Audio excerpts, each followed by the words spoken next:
We're just going to do one more song before we start. And this song is called Greatness of You. Koe ahoni ko tui tau whataataha mai, ke tau hiki ai huawha toko taha pe, Sisu kaisi. Amen? So, we just encourage you, if you've got a phone and you don't know the lyrics, just Google up Greatness of You by William Murphy. Yeah, this song really tells of the goodness of God.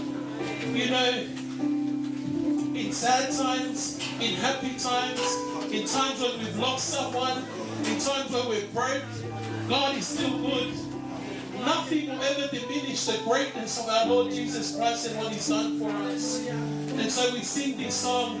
I pray that you sing it with us from the depths of your heart as a gratitude and a thanks to the King of Kings and the Lord of Lords for bringing us to this very day, to come together to fellowship as brothers and sisters in Christ.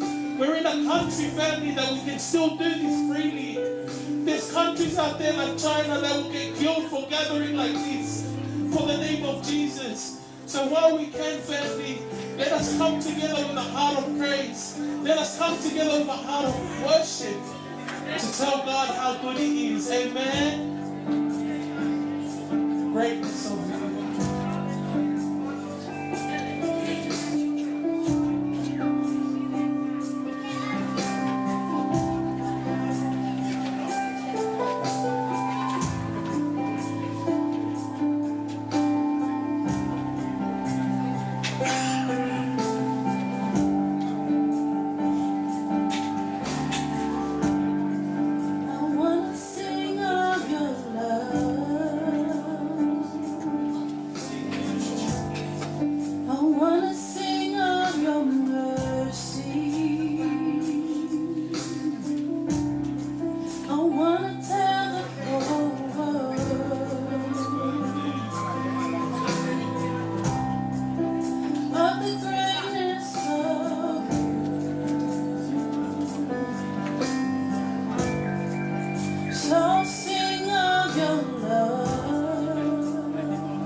your name. Hey, Jesus, we lift your name. Jesus, we lift up your name. Jesus, we lift up your name. I wanna sing of your love. I wanna sing of your mercy. Oh, I wanna tell the whole world of the greatness of you.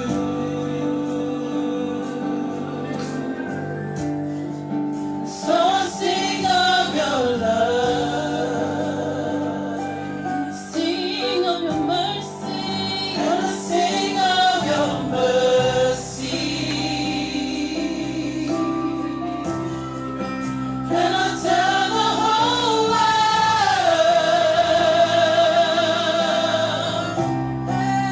that I'm in love with you. Jesus, we lift up your name. We lift your name.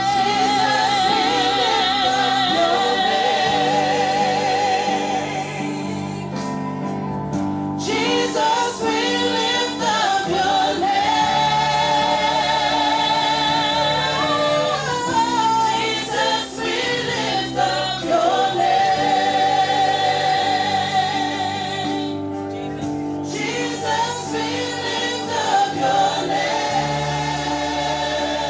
You alone are worthy, Lord. Jesus, we lift up your name. Jesus, we lift you up. Jesus, we lift up your name. You alone are worthy, Lord. Jesus, we lift up your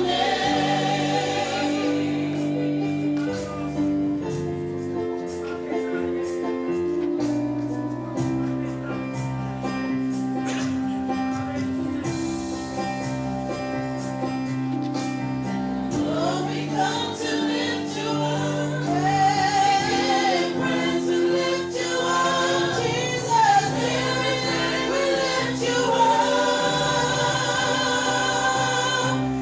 Your name is higher than the heavens, greater than the nations. Jesus, Jesus,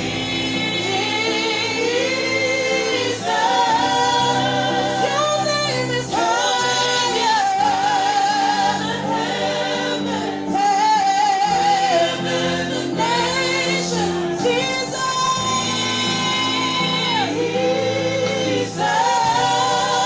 your name is higher than the mountains,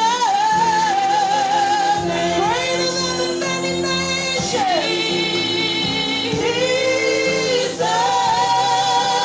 your name is higher than the heavens, higher than the greater than the nations. Jesus,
ki he eiki, pa mo taitare lea mo tau kotoa pe e hua whakatau eiki ko Sisu kalaisi. Whawhetai ko e eiki ko ni taini o ku tonu ma koe. Wai te taini o kumai he eiki ki tau wako ai e anu whamau ma upe mo e tari. Ka mo whawhetai lahi aki e eiki. O mau taitare lea mo tole wafa e tamai mo e alo mo e laumale ma aneoni e Kautaha Lau Tohitapu a Tonga. Ba koe whakoloa, o kai ko hinga ia koe hingoa Kautaha Lau Tohitapu, ka koe uhinga pe koe eiki ko Sisu kalaisi. Ke ilo a kalaisi, pia ai ke iloa.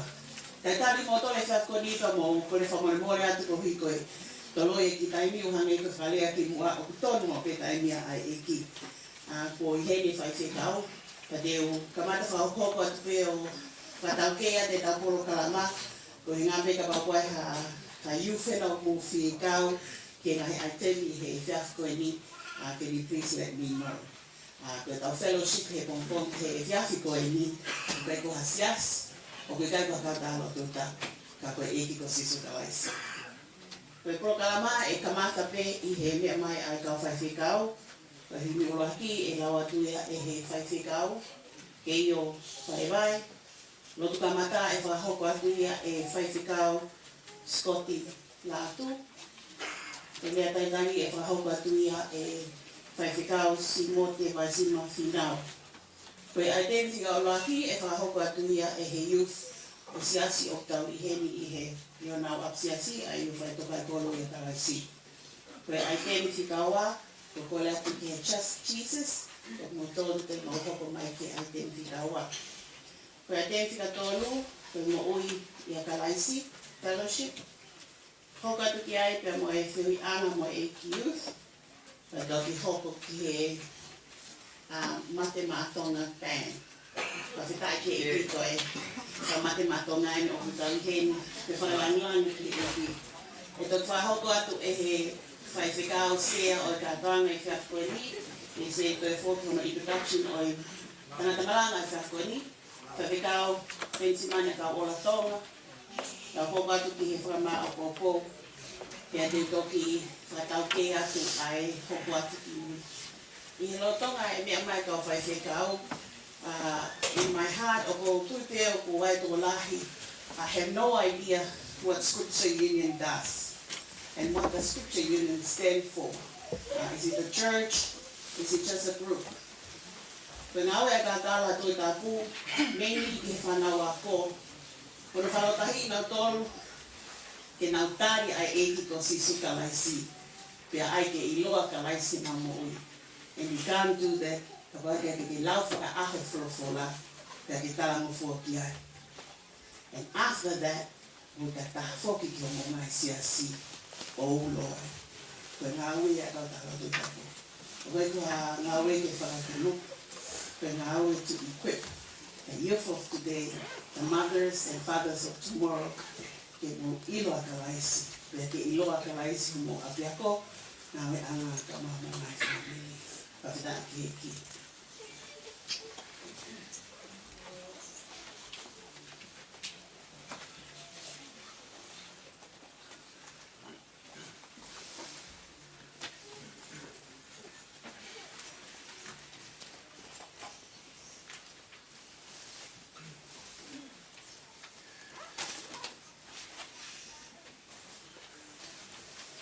Whawhetai ke kiko o māmai la ka Faifekau, e a ko tadet lele ki mo tolu, i hoa whai tamai, kia moe aro, pa moe lau mare maanoni. Ko pingo ako me te sein, ko whai whataunia he whiafko e ni, hono whakahoko atu pe e tau polo karama. E Kautaha Lau Tohitapu koe se keritai Fetu'upongipongi au. E Kautaha Lau Tohitapu koe se whaniti ngā ue, ai eiki.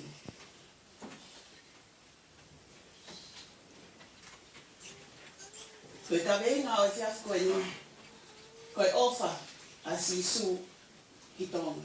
Koe ofa a Sisu ki Tonga. Sioné mai tolu vesta hano, he nai ofa pehē a Otua ki māmani koe nane foaki hono alo tofu-pē-taha-ne-fakatupu. He koe kotoa pē tui pīkitai kiate ia, he oa na auha, ka ne mao, ai mo ui, ta engata. For God so loved the world that he gave his one and only Son. That whomever believes in him will have eternal life. And it starts now when you accept him as your Lord and Savior. Tataheni ai Faifekau sea o e fiafko ni ka koe Memipa o Poate a Kautaha Lau Tohitapu I Tonga, Faifekau Lesieli Tonga Toefoki. Ka mai Talekita o Kautaha Lau Tohitapu, Faifekau Penisimani Akauola Tonga. Koe fuafua Palestina e whianga e whanau ako, Faifekau Simote vai sima finau. Ka mā Faifekau keio, palewai koe Faifekau e Kautaha Lau Tohitapu I Sioné, ka mā a Scoti, Faifekau Scot lātu. Ka takwa mole pe e kaunga whanongo koe kotoa e kau whaifatomia e he whiawhini nā nau tupu hake I Kautaha Lau Tohitapu o nau tupu me ngā siasi koe whamu oni. O kore heni ke Faifekau ke kamata e tau o wau e whiawhiko ni e himi uloati. Nalo.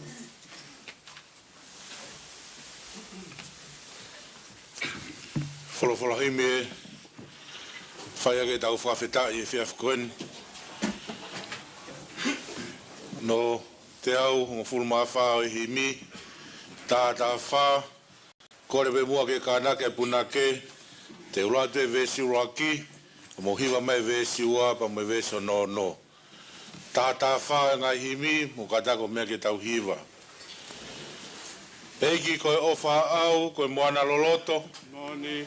pea ngalo I foaki ai e ku ngahia, Ia. pea kua ufi e ku kovi kotoa pehē.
ke daulotu. Tamai mafi mafi. Pea mo alo ofa ai a Fiona. Ai a Fiona koe Otua koe. Koe tamai. Koe Otua koe koe alo. Io koe Otua koe lau mali e ma oni. Koe toluni Kautaha ipe aho afio. Ok mau whamo oni koe tamai koe. Au mau eik hoho i ko Sisu kalaisi. Peo mau whamo oni e Otua mafi. Whataha pia moi palofita katuku ai a Fiona. Ok ikai au pito. Hatoi Otua ke mauomi o punou. O lotu ki ai, o whawhetai ki a teia. Peikai ke ngata ki ai, ka koia o mautui pīkitai ki a teia. Peikai ke ngata ai, ka koe Otua pe koe taha. Ke foaki ai mo uita engata, matu unga ia Sisu kalaisi. Ok tatau pia moeha a e mau fia. Ke mautu i o ao, ke turi ke whai e whinangalo ho afio. Koe whinangalo ho afio, ke mautu i he hala ke kehe o talaki mo whakahiki mo Malanga ai ongo lelei o Sisu kalaisi. Hange ko ia, ko whinangalo a ho afio, ke mau whakahoko i he hou ako eni. Kauikai ke ngalo ia te mautolu. Ko ki mautolu e Otua mafi ok mau mo ui o mahatu unga i he ope mai a ho keresi. Mo ni fau a sele mai a pia na ke hake a te au pia me he potu mama ona. O ke fola mai talatu o ko ofa i koe. Aki ai ofa ta engata. Lolotonga pe e mau fili aki koe. Pia lolotonga pe e mau talangata aki a te koe. Pia lolotonga pe e mau wafe mea te koe. Otua mafi tala he ipseri ke Kaukailo ma. Lolotonga pe mau whaianga hala. Ko ke hanga whakahaha ai mo oni ho o ofa. Pia koe ofa ko ia koe ofa kumbi mai ia. Nā ke fia ke foaki ho alo ko Sisu kalaisi. Ke pekia he funga kolosi. Ke whakamonia e kosperi koia kotoa pe e tui ki a teia. Hei kai tene auha. Kai tene maua e mo uita engata. Ai o kala he kosperi a Sioné e Otua mafi. Kaka ilonga ki nau tolu na e mauia. Nā ke hanga whakamawhai i ki nau tolu ke hoko ko ho whanau. Io a ki nau tolu o tui pīkitai ke he huafa e alo o e Otua. Otua mafi. O tangane ia ho mauloto. Pea mo oni ai puna ke o kuikai ke maulava. O tatala ai ofa ai a Fiona. O koe mo unga o kuikai hano tumtumu. Pea ki hatahi o kuikai hano takere. Pea ku ngalo hifoki ai e mau ngahi angahala. Otua o mau whawhetai mo whawhetai. Hange koi au tala e he ipseri. He kuikai a mau whai keke. Mau whai angahala kotoa pe. Koe totongi o angahala ia koe mate. E Otua mafi. E Otua ka koe whinangalo ho afio. E kai au pito hau whinangalo ke mau mate he mau ngai angahala. O inga ia ho whakaha ia mo oni ho o whai e Sisu kalaisi. O inga ia e mau te fua i he orita whilau e hou ako e ni. E Otua ke mau talata e tuku ai mo oni pia whakatapu i ki mau tolu ki he mo oni. Toi mau a Sisu kalaisi o mau kau he whamiri Toefoki ho afio. Koe kakai ki mau tolu ko mawahei e Otua ko ului ki he tui ki a Sisu kalaisi. Pea tari a Sisu kalaisi mo ne ofa. Pea mau whanonga i o whakatatau ki ho folofola. O ke hanga hinoi i pea ko iai e mau mo ui. Ke mau tupu pea me he keresi ki e keresi.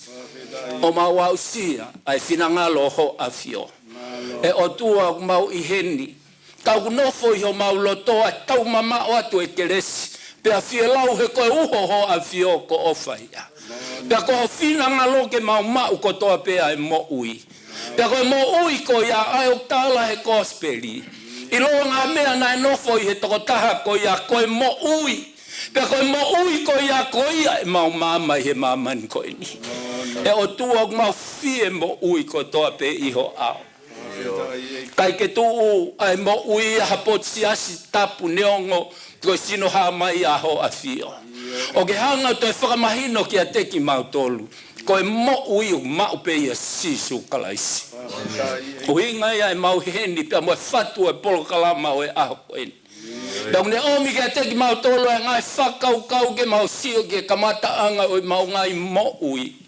E Otua. Fie lau moni e ipseri ke he kakai he pelu. O ku ke tatau he tau, talu e mau kamata ia kalaisi. O kua o ke he ahoni pia te he pehē ai peo ta engata pia ta engata. Whaftai atu e Otua mas. Whakalau maali e lelei. E Otua aho se vaniti. Talekita o e Kautaha Lau Tohitapu. O mau whai ai whelongo aki i he houa koeni. Mau mamata ki a te ia. E Otua koe whanau ki mau tolu ai afiona. Ko mau eiki koe, ko koe ho mau misa ia. Ko mau ofa ngā koe, ko mau mama ngā koe. Iyo ko koe ho mau o. Te ke eiki o ku ke pūre pe ke ao niu i e mau mo ui. O ku mau fie, mea mata lelei ka koe topu wae o e kautala o ngongo lelei. Aki nau tolu o nau alu whano ke tala e mooni ai afiona. Ko ho fola. E mau hanga ki ho afio. E Otua mas. Hifo tāpua ki ho lau maari e he koia o palo besi. Whawhare i ho se vaniti. Whakaivia whano e ne visone. Ia loto i ho lau maari e maa oni he koia ai iwi mo e malohi. Ke whakamooni ho mau tau tangata kuofi o toi haere anga ua mai. E mau inga ke mau whatomala pia whakawa ho mau loto. Ia mau pia tari koe Sisu kalaisi. Ke e mau mo ui. Koe hau ngune mau e alo. Mau e ia ai mo ui. Tāu pui kina mai si Faifekau si mote. E Otua mas ka uma aasea. E Otua mas i o e polkala mai ako eni si Lesieli. Mau i heni pia mo kei o ka oma ai Faifekau solo. E Otua mau i heni e Otua mas pohou eiki kai uma a. E Otua e whanau pia pehe ke kakai Tonga kotoa pe. Eiki o ke afio i mai e mau fie mo ui. Koe hau, koe fie mo ui. Taha pea e mo ui. Kai ke makatu unga ia ha mea ha mai.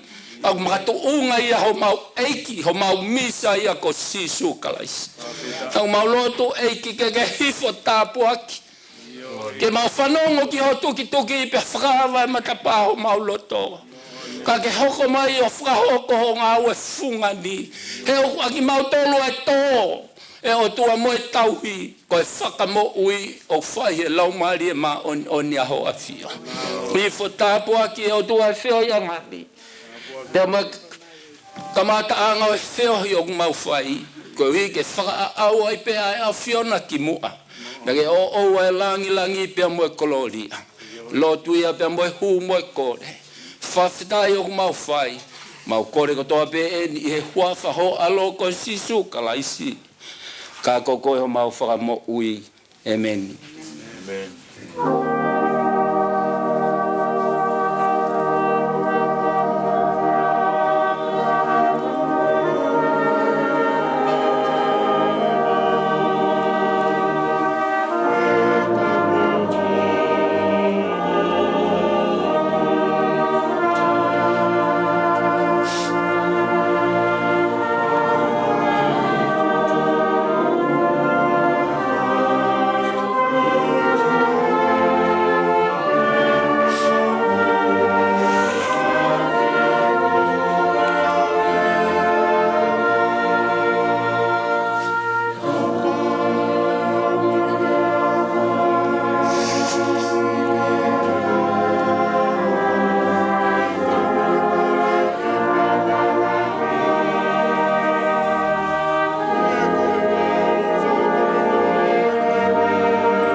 Kore keu hufanga he talafatapu kotoa pē kua kamata aki.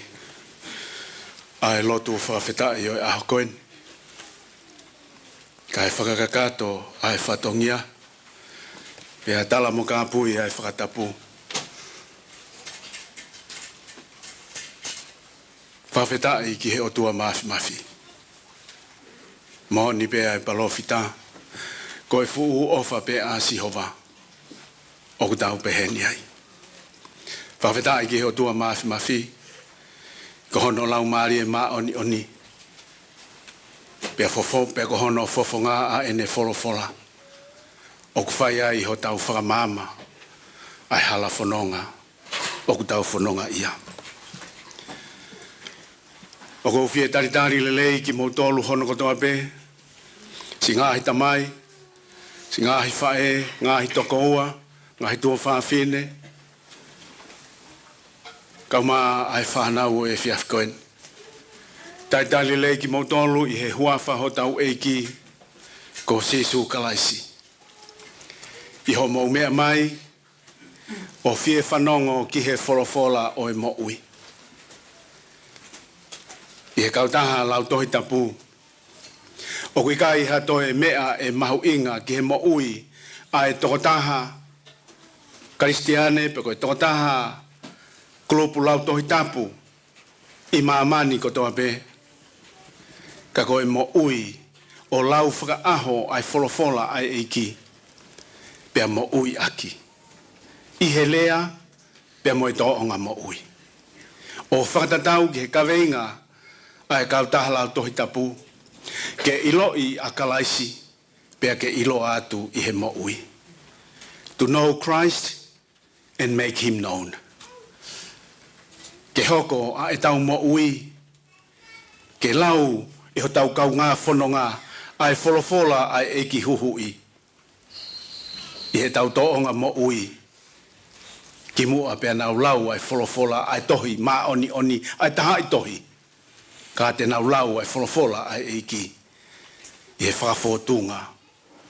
Ai totaha o kutui ki a Sisu kalaisi ko hono eiki mo e whakamo ui. Peko iau ku taitali lei ki mautolu. Mei he ngahi feitu kotoa pē ku mou mea mai mei ai. Whatawange ki he lau maari o e Otua. Kene whaitāpu e kina ho tau ngahi lotom, ho tau ngahi atamai. Peki hono lau maari e maa oni ke tohi pia tongi a ene wholofola. Amanaki ke tau whanongo ia. Ke whakatou katea e tūtū i pia mo e tānaki. He koe wholofola ai Otua. Koe tūhulu ia ki he taulaka. Pea moe māma ia ki he hala whanonga tau whanonga ia. I he māma whaingata a koen. Taitari lelei ki mautolu hono kotoa pe. Moe whatawange. I aho koeni ki mua pea ke mawae. Mawahe atu pea me he api ko Fetu'upongipongi. Ko ke osi wheiloaki pea moe eiki ko Sisu kalaisi. Pea mo ui ai eiki ko Sisu kalaisi i ho mo ui. Ko whalotolahi ai apostolo. I ho mo whai halea pe hanga aue. Whai kotoa pē ko e langi o e eiki ko Sisu kalaisi. Pako ia ku atu ai talamonu mo e taitali lelei mo loto maafana ki mautolu. Pea mei he Kautaha Lau Tohitapu. A Tonga e he foaki ki Sioné. Kia ki mautolu hono kotoa pē. I ho mo mea mai. Ko hia ko mo fie whanongo ki he wholofola e mo ui. Peke hoko e wholofola ko ia. Ko e māmaia ki ho whanonga. Ko e māmaia ki he eku whanonga. Whatawange ki he lau maari o e Otua. Ke loto i he tau mo ui me he ahoni. O hao ki he aho te tau tariui. Iai ki he eiki. Ke tau hiki atu mei māmani. Wheiloaki mo e tamai i langi. Peko e whalotolahi ia. Kia te ki tau tolu. Pa Sisu kalaisi. Ke tau nofo i māmani kai oua nā o māmani a ki tau tolu. Ka ku tau lui ki he whamiri o e Otua i hono alo ko Sisu kalaisi. I he ngong lele ia Sioné. Ko ia na e mau ia. Na e whakamanawa. Na e ngāohia ki nau tolu ke nau hoko. koe whanau ai Otua. Tako ia ai talamonu, mo tai lele ki mo tolu kotoa peku mo mea mai e aho koe ni. Whatawange, lau maari Otua ke tohi ai ne wholowhola hio tau loto mo tau mo ui me he ahoni o ta engata. Ko ia ai lea mo tai loto fie maari mo loto fie ki mo tolu me he Kautaha Lau Tohitapu o mo mea mai e aho koe ni. Malo au pito. Kawhitai ke iki, ta whaka pas ke iki, he taitai lei, Lako ni Tonga e ho hulu ve Kautaha, ko ia pe ho mo kai, pe ho mo winu, mo whai ha mea, mo whai kotoa pe, ke ongo lele ai Otua. So whether you eat or drink or whatever you do it all for the glory of God. Pagoi whaafeia ki tau tupu o amanaki ke mo mea mai ki moani, whai ata mo ngahi item. Do it all for the glory of God. Mo whakapasipasi ki he iu kia Tokaikolo e Talaisi, so mo tō o mo kamata ai item o e whiawhkoe ni, ke langi ia ai eiki. Alo.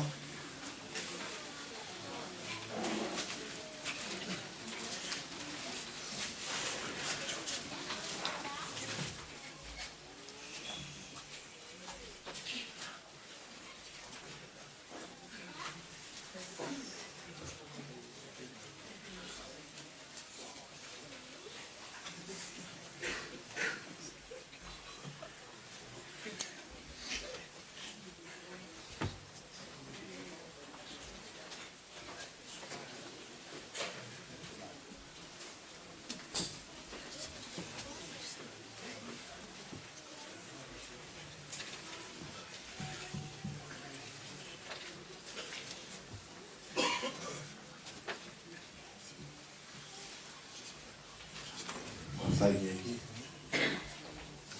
ma usi a kita he orai e tawe ko ka na o tu no ko na ki tau ko introduce te ko na tau ro na Sioné Tokaikolo como ya te na fe to te ya mana la en kai ko si para te te fa no porque na do te no na malo Jadi lang bertahu tua, ini sebenarnya kalau kita, we tuan kita tahu ke, apa yang nak pergi ke,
Pīkitai vai whā, vesi fitu.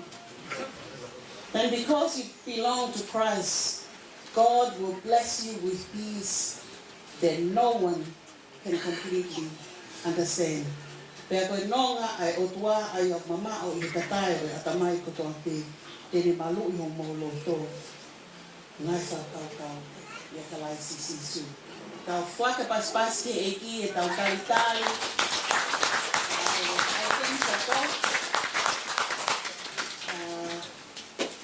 Trust Jesus.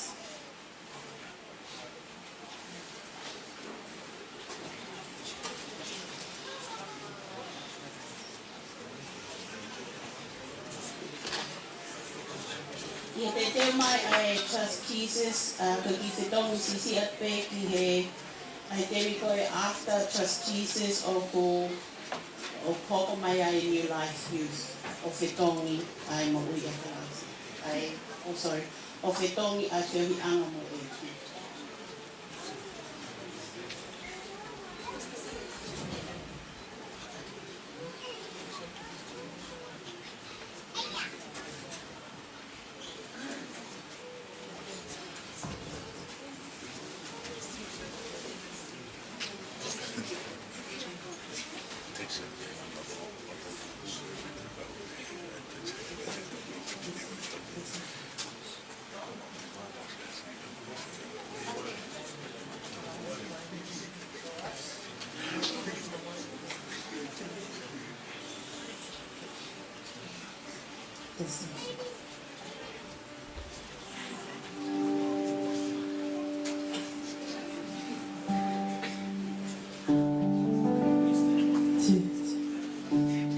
Thank you, Jesus.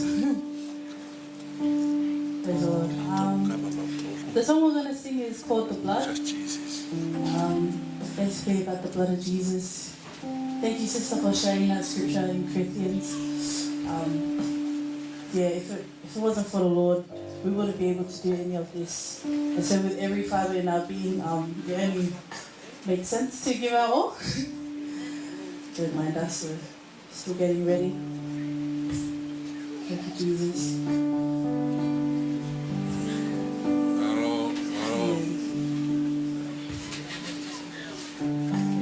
Please sing loud, family, at the back.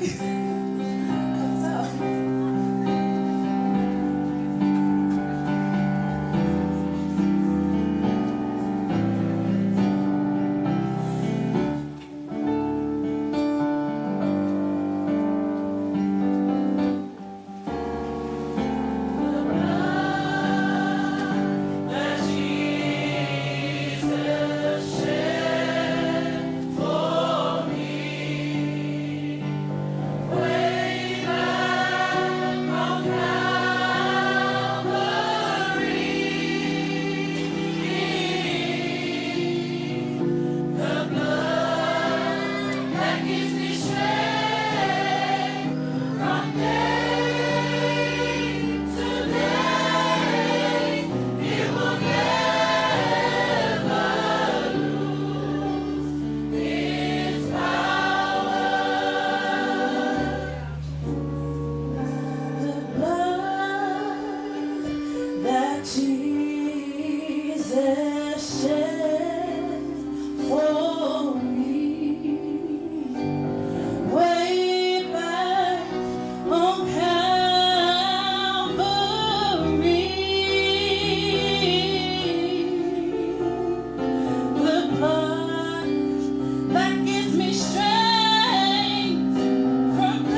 foi ao que você faz que aqui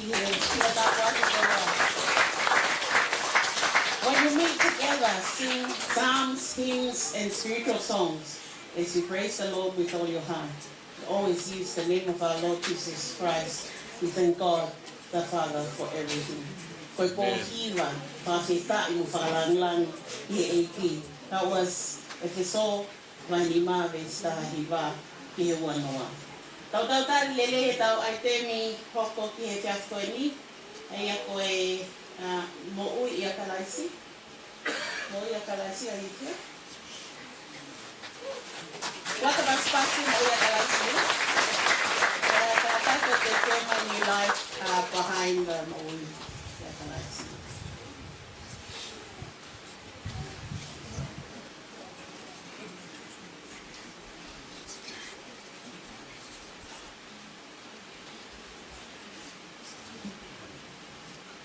Ole Lesieli.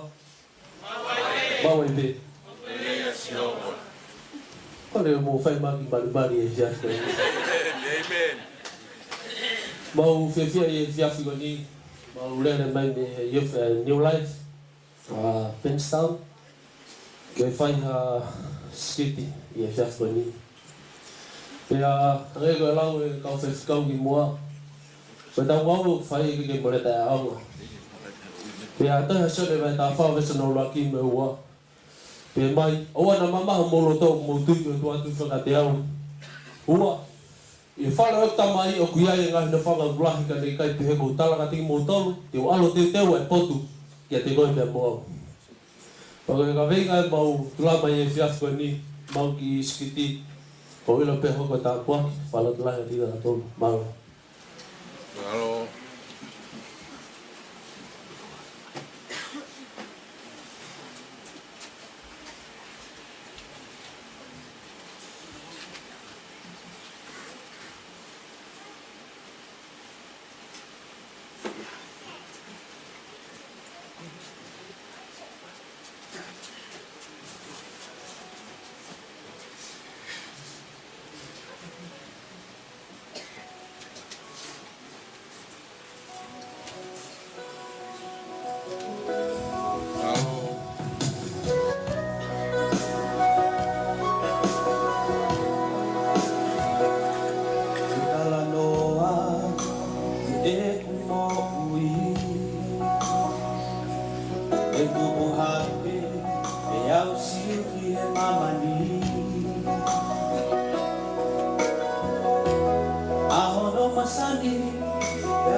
New life, ai ko mo ui fo o ni kalasi, this one use.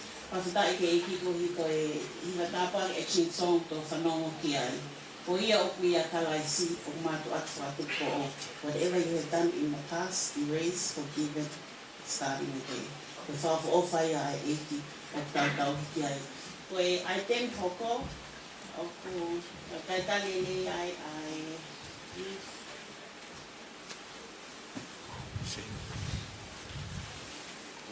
Tuku no fito mo seri ala mo eiki. Ana mua rata. Whawheta e ke hiki ko pehini o te aha ai tēmia ai Faifekau by himself oku tosi whanawhana mai e kako. Whawheta e ke he eki. Ta koni ai tēmia nai os whakahoko he just Jesus.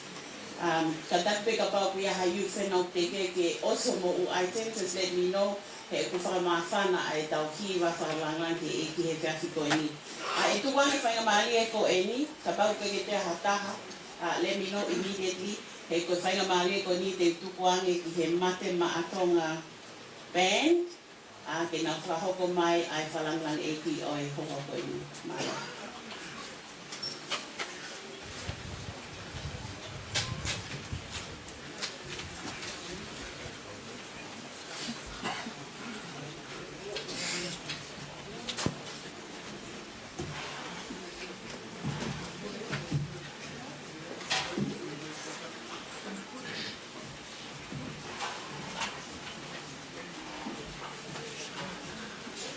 Mari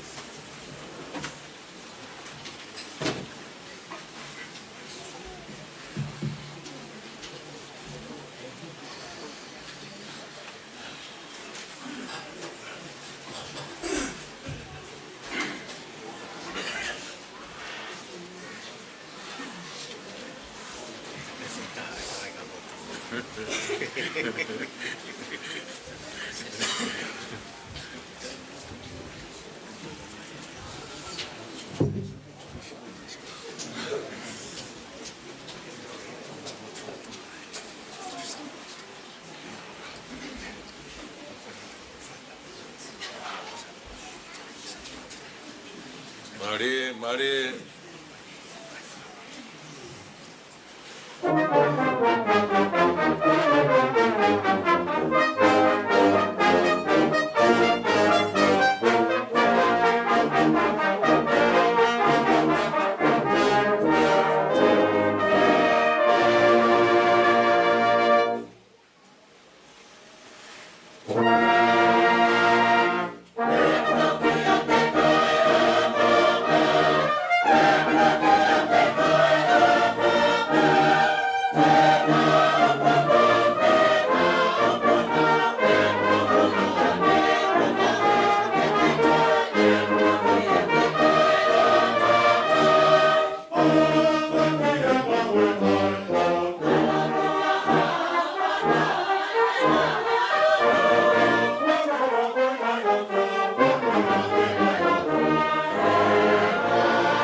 Praise the Lord. Amen. Hallelujah. Amen. God's people say, Amen. Again? Amen. Louder. Amen. That's it. Basta ke eki I he whataha o kutau whai I he fiasko e ni. Kore peke whamalu atu I he ngahi whatapu ko oswai atu me he ni. Kara tā mo au ke u whai au ku whatongia I he hoa koe ni koe introduce atu a e tau tangata Malanga a sevaniti ai Otua. Ko hono hingoa te toi ai atu pe ko mo osi ilo I pe ko Penisimani Akauola Tonga. Ko Penisimani Akauola Tonga ko ia a Talekita lahi o e potunga au e Scripture Union Tonga a e whana wako katoa o Tonga tapu. Ia pehē foaki ko ia e pe e Palestini o e potunga au e talavou ai siasi wesi ni ana tau ataina o Tonga. Tau monu ia, he koe tamaio e kimi, ko se vaniti ai Otua, ko e Faifekau, ko e palofita. Tau ilo pe Faka'evangelio motuana e Kautaha Lau eki, na te ui pe ke palofita, ko e kau mata loa. Ke nau tala I ngahi mea koe, o kui kai ke tau whaalawa ki tau tōru o sioki ai. Ko ia tau fia na hanga e Otua, o ave e tama e kini, o whakamamata e whetu koe, na ha ele ai. Pea kune, mea mai koe foki koe inke foki tonga, tau manu ia ki tau tōru heni.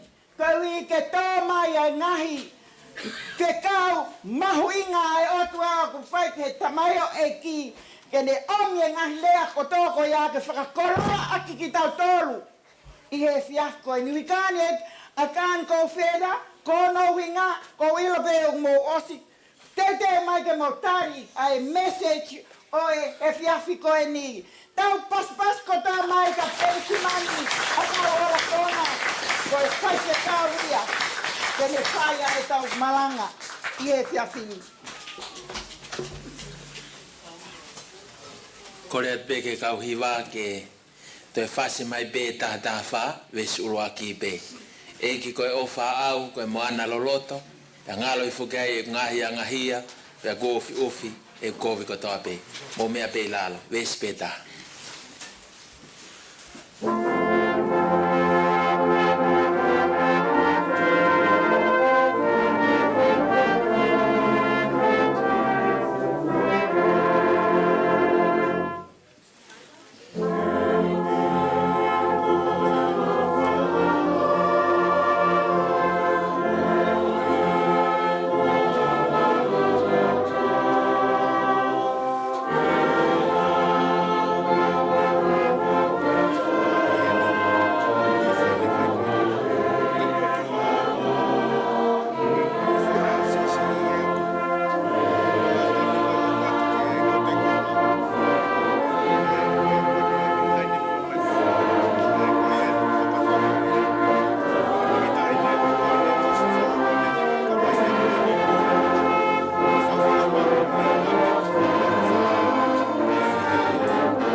Te tau rotu. E ki lau mari, tuku moa ke hoko rea hoku ngotoni. Mo e whalau loto ho mau loto ke mari e ia i ai a Fiona. Pea tuke aratu mālohi here tā whatou mata ho wholofola. Ke ne mai o yo i ai loto mo e whakaukau ho kakai. May the words of my mouth and the meditations of our hearts be pleasing before you. Lord Jesus, be glorified. In the name of the Father and of the Son and of the Holy Spirit. Amen. Tapu pea moe a fio ai Otua mafi I ho tau loto lo Tonga. Tapu pea moe potop tapuni. Kua whakatapui, kua whetau laki anga o e tangata pea moe Otua. Pea vi koe whakamafola e aho koeni, kua whakatapu heni, ke ne a fio king tu po wono koe tui o Tonga. Tap mai tahine kuini kuina naspau. Pe foki ai Fakatapu. Ke tahine Princess Pure. Salote mafleo plore tuita. Tap mawahe pe moe Faifekau lahi o Tonga.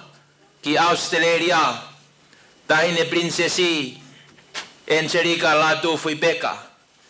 Kai uma e whare o ha moe ofa. Tape moe hou eiki o e whanua. Pe foki ai Fakatapu heni. Ke kovana seniare kai uma e paremia. O e purehanga Australia. Kai uma hono kautaki. Tape moe kautaki lotu kotoa pepe me Tonga. Tangata ik Palestini o se aswe siriana tata ina o Tonga. Faifekau Tokaikolo te vita havea. Kai uma e kadnari mafi. Faifekau se misfonua. Kai uma foki a Faifekau fapuia tatafu. Moe kautaki lotu kotoa pe o Tonga. Patap mawae ni ki he Faifekau sea o e fiafikoeni. Faifekau Lesieli. Tonga Toefoki. Pe foki a e Fakatapu heni. Kia Faifekau skoti latu. Faifekau si mote finau. Faifekau brim solo matalave. Kai ma Faifekau kei o wharewai. Pia me kau Faifekau kotoa pe. O e Kautaha Lau Tohitapu. Mo e kau ngā karistiane kotoa pe. O atfogeni e Fakatapu mawahe. Ka teki mo tolu kotoa pe si kau ngā karistiane. Tau kau Fakataha. I e polo kalama. Faka'evangelio o e fiafini. Tala mo kapui e tala Fakatapu pa kou kore. Ke hufanga. I e Fakatapu ko ia. Kaya taa ke whaiha tau Malanga. I e fiafi koeni. Ko e pot folofola Malanga o e polo kalama e aho koeni. Ko e Sioné vahe tolu vesta hono. He nai ofa pehē ai Otua ki māmani. Ko ia nane foaki ono alo tofu-pē-taha-ne-fakatupu. Ko hi ko ia kotoa pe e tui pīkitai ke te ia. Ke oua na auha. Ka ne mau ai mo uita engata. Ka vinga Malanga e pōni o kupe ono whakarea. Ko e pōpo aki ofa. Ai eiko Sisu kalaisi ki Tonga. Tonga. Foki kia Sisu. Ko e pōpo aki ofa. Ai eiko Sisu kalaisi ki Tonga. Tonga. Foki kia Sisu. My text for tonight is the shortest gospel, John 3:16. For God so loved the world that he gave his only begotten Son, that whoever believes in him shall not perish, but have everlasting life. And the theme for tonight, God's love for Tonga. Tonga, return to Jesus. Koe ao koe ni o tau whanonga mai, I ngai tāpua ke ku tau wakai ki ai, I ngai wholofola. O ngai sāpate kotoa pe, tau lava atu ke ngai maunga keresi, o gai pe ngai wholofola. Pea mau inga ngai wholofola ke malangai. Pea malangai mooni, pea malangai totonu ai wholofola. Mea se neski a whakaha, o ku tāpe hono tau mua, ko e tala noa o e Otua. Ko e Tohitapu, ko e tala noa o e Otua. Ko e tala noa ku ne whahai mai ai ofa mo e tau mua e Otua ki e tangata. Ko e tala noa ku ne hanga o tala mai ai tūkunga ki ai mo uia e tangata. Mo e tūkunga o totonu ke iai ai mo uia e tangata. Ko e aho ko eni, whampe ke tataki e tau Malanga e ahoni ki a ngai whihui. Pea ko ngai whihui ko eni, ko ngai whihui pe ia me Tohitapu. Ako whaamu ke tau whanonga ai I e pō koeni. Ko e raki o e whihui o e pōni, ko e sēnesi vahe tolu, pea o ai hono hiva o e vesi, o ai e ngahi leani. Pea ui ke tangata e Sihova Elohimi, o ne pehē ki ai, ko whaa koe. Pea ui ke tangata e Sihova Elohimi, o ne pehē ki ai, ko whaa koe. Pe kono whakarea e taha, ko whia koe. Pakto e whihui koe ni, ko e whihui eni ai Otua na ne whai. I hiri ko ia ai tarangata a tama mo iwi. O na kai pia me fua e ngō we. Tak talamai. Ko hi ko e na tarangata a. Pia nai hoko mai ai ai anghala ki māmani. Pia hoko mai ai pia mo e mate. Rorotonga ko ia. ai pau o e mate a atama mo iwi. Ko hai na e raki lea mai he osi na whai anghala. Nai kai ko e tangata. Nai kai ko ha parofita. Nai kai ko ha paremia pe ko ha pureanga wha politikare. Ko hai na e mua mai ki he tangata. Ko he Otua. Tala mai e wholawhala. Senesi vahe uruaki mai vahe ua. Ai whakatupu e Otua e mea kotoa pē na e hao. Pea whai e whiohi ko e whiohi maa whana. Na e whai he wā ko ia o e Otua pea mo i tangata. Kai au mai ke Senesi vahe tolu. Kua hou mai e angahala. Kene wesia pea kene maui. Ai whiohi ai tangata pea mo i Otua. Tō ai e raki ātama ki e angahala. Pea i e tō ko ia e raki ātama. Ko e raki whola pea e Otua. I ne haere mai ke kumi e tangata mo e whewhine. Ko e ne whehui ko wha koe. Whehui uluaki a ko whai e Tohitapu. O ke kai ko e whehui ha tangata ka ko e whehui a e Otua. Ko e ne whehui ko whehia koe.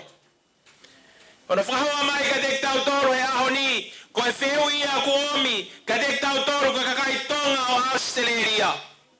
Tonga. O mou I whehia I aho koe ni. Mō ni ia koe kakai whe moi kina ki tau tolu. Turi ko tau ngai whatongia he ngahi ngawe anga o tau iai. Ko wiko e mau inga e tokanga I kina o tau ngai whamiri. Pea me ngai whia mau keke. Ka koe whehui o ku whai he Otua he aho ni. O ku kai koe whehui. Ke pehē na e tai ilo he Otua he wheitu kia ātama mo iwi. O ku kai koe whehui whakasio ka alafi. O ku kai koe whehui whakaekonomika. O ku kai koe whehui whakapolitikare. Koe whehui o ku whai he Otua koe whehui whakalau marie. Ātama. Ko whaa koe. O ku kei whe. O ku ke whe. Tokanga mai ai Otua ki he tangata. Koe uhi kua tō ai tangata ki he angahala. Ku hola e te voro kata mai. Ka ku tō ai tangata ki he angahala. Wheu I whai he Otua he pō koe ni. Ko whehia koe. No whahoa mai ka tek tau tolu he ahoni. O wheu I mai ai Otua ka tek tau tolu. Ko whehia koe. Ko whehia au. Wheu I mai ai Otua koe hui o tokanga mai ai Otua. Otua au tau hikai koe Otua aku ofa mai. Koe Otua aku whenga mai ka tek tau tolu. The text of tonight is a question. Genesis chapter 3 verse 9. The first question of the Bible is not asked by a man or asked by a human being, but it's asked by God himself. The question is, where are you? After Adam and Eve fell into sin, God appeared. And it's written in the scriptures, his first words, where are you? He did not come and say, you are too bad, you are too sinful. Now you die for the consequences of your sin. But God came with an important question, where are you? And that question changes the mood of the story.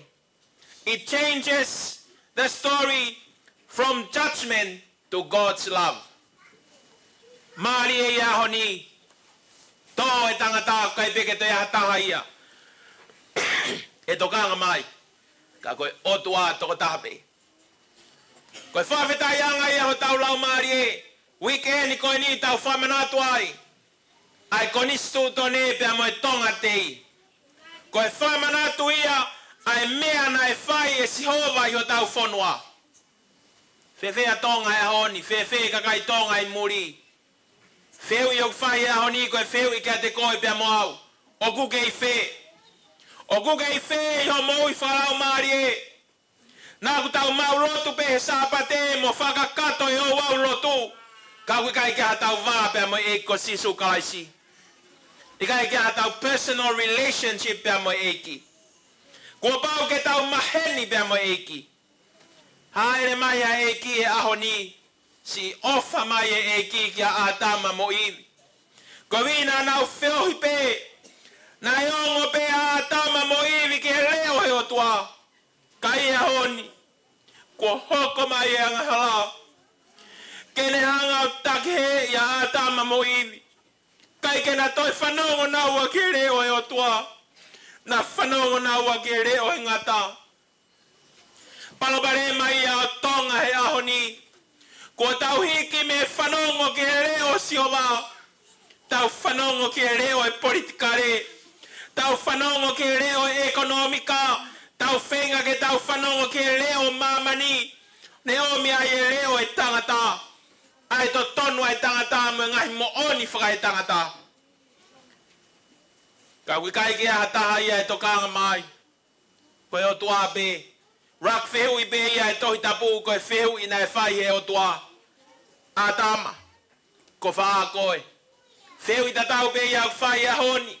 Whehu i mai Otua ku ke whewe. Whewe ho family. Whewe ho siasi. Whewe ngau anga. Tari koe nai whai e atama. Koe tari ai halaia.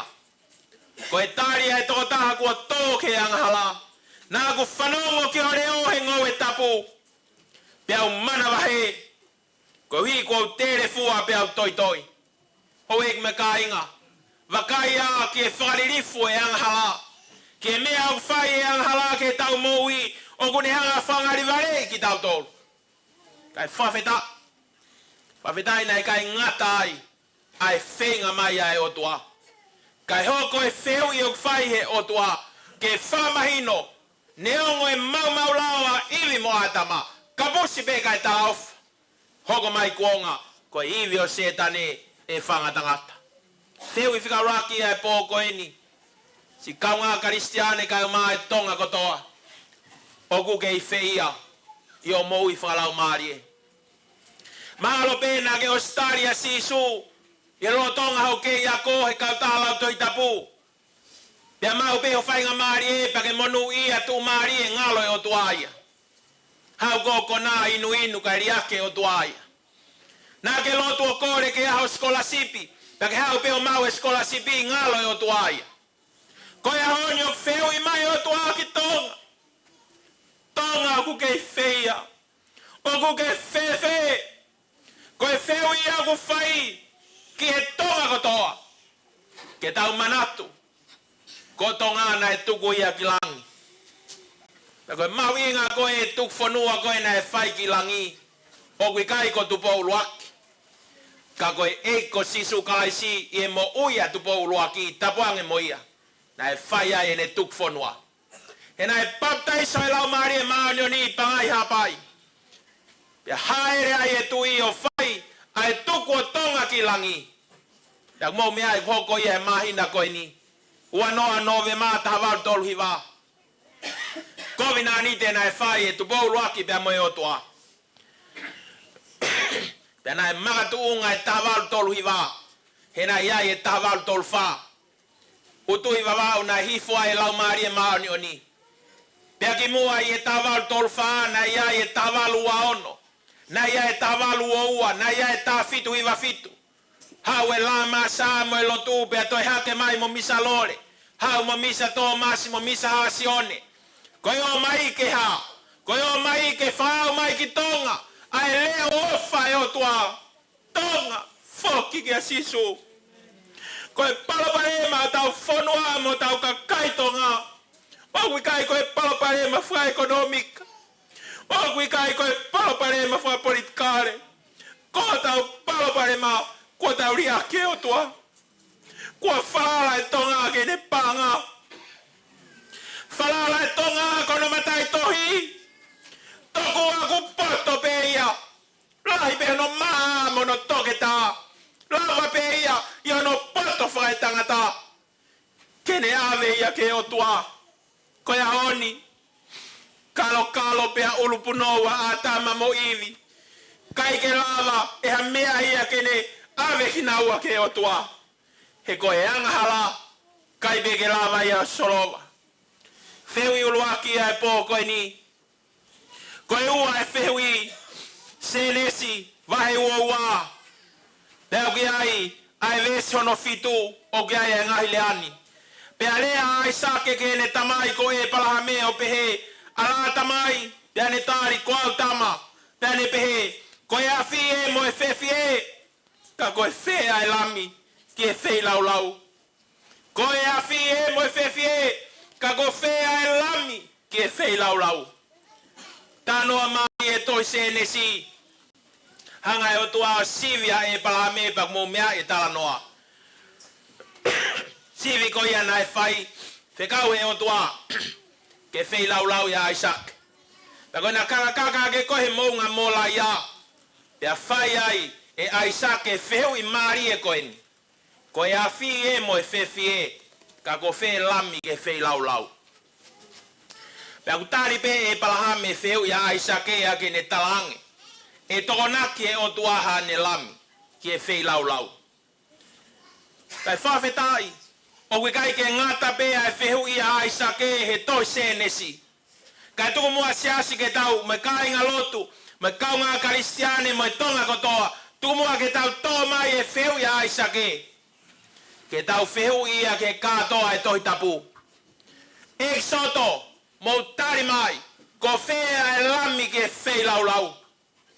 Levitiko no Memipa te talo no me mo tari mai, ko hae laua e lao ki he lami. Tala mai he laua Moses e, ko pau ke tae mere, ko pau ke hao e lami ke whei lau lau. Wheu ia tuange ke hatui, rak samiwela, ua samiwela, rak tui, ua tui, rak kalonkari, ua kalonkari, ko whei lami.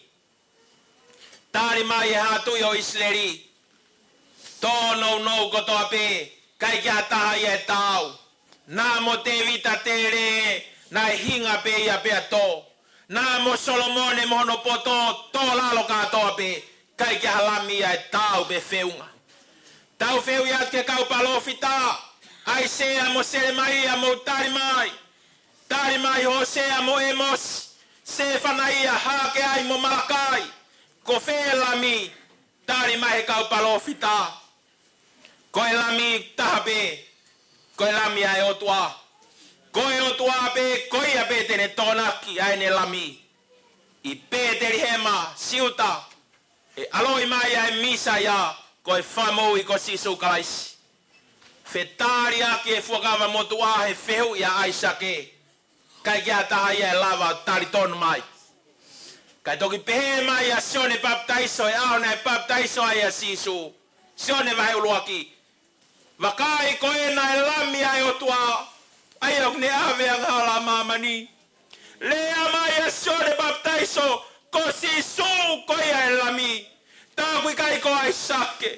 Ko Isaac ko e whatai pepe. He na e hao pe Isaac ia. Ka ko e na pe e lami. Ko Sisu kais. Ho ek me kainga. Whawhetai lai ke e ki nā mau e whainga maari e. I ngahi wike ko tau situa ki ai. Nā kui e whanua ko Lesieli. Te taha ia e mau whanonga ko e mau whanonga. I e vai hala. I e loto kolo seu sare māku I loa. Ko e hala via torolo sa. Mau whanonga atu ko ia tak mamata ki mau tolu. I e feitu ko e ni. Alu noa pe o mau loi mata. Ko viko e mau wakai ke ki hala ko e ni via torolo sa. Te ke usio e hala Tokaikolo moni. Te kai ke usio e hala Faifekau moni. Ka pau ku te Faifekau ia pe kita. O ku te lue ata pe. Ua noa e ki. Nane fua e kolosi. Unau tamai pe unau fua. Ke paune ni mangeau. Ai mamafa e kolosi. Fua pehē ki hala via tololo sa. Hala Tokaikolo. Kana e fua pehē ki. Peka te fua ko e. Ai whanonga ko e kamata hala via tololo sa. O Toefoki he loto kolo seu sarema. Ai efi ko e ki vai hala. Ka kutu mai mo unga kare vare ia me tafake taha. Fu mamao au pito. Kai ke umau tonu ki he. Ngalo ia te awe. Whamatala mai koe ki kilomita me vā mamao. Ka mahino. Koe fu whanonga lahi. Pea maulue pehē hala. Ko lue pehē hala via tololo samo e ku pehē eki. Malo mua off. Malo mua ofua o kolosi. Ko ofa i Tonga. Ofa eki Tonga. Fua pe no kolosi. Fua ke au. Ke au ki Tonga. Ke au ki māmani. Ai ne ofa. Ma wau atu koe ke mounga kāre ware. Tauwhi mai ki mautolu. Tala mai koe mounga kāre ware kai lava oi ki ai. He ku tapu. He ku mau ia he moslemi. Ma ngata pe he whanua loto Sisu te tuu pe o whaitami ai. Ke mounga kāre ware. Koe mauhanga ake pe ke mounga kāre ware. Ai ongo koe nā te mau lere noa pe ho toloi mata. I honga ia. Pea kui pe whawhanga kai hange pe ko sioloto atu. Ke kolosio Sisu. Sioloto atu ke ne pekia. Koe hiko au. Kaunga Kristiane. Tāpua ke wholau. Rak tāpua ki pe kia Penisimani Tonga. Ke whawhau. Ai moi a Penisimani Tonga. Pea tok whawhau mo e whonua mo e tofu-tupu. Mauinga e honi ki tau toru. O kuika kau Faifekau me kau takilotu. Mauinga ke whawhau. E tau ofa ke eiki.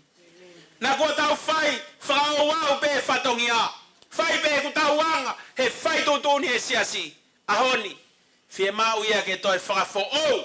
A e tau ofa ke eiki. E koe Otua ia koe Otua ofa. Tai ke e wheu ia ai sake. Whetari ake ai whakawa motua. Ke tālanga i e lami. Pea tok whakamau opo mai e whakamelo melo. Ko Sisu e lami. Wheu i ko ia hono tolu e Malanga e pōko eni. Mātiu vahe ua fitu. Pea koe vesi whaono. Pea wheu ngana i mono hiva e houana e kalanga leo lahi a Sisu o pehē.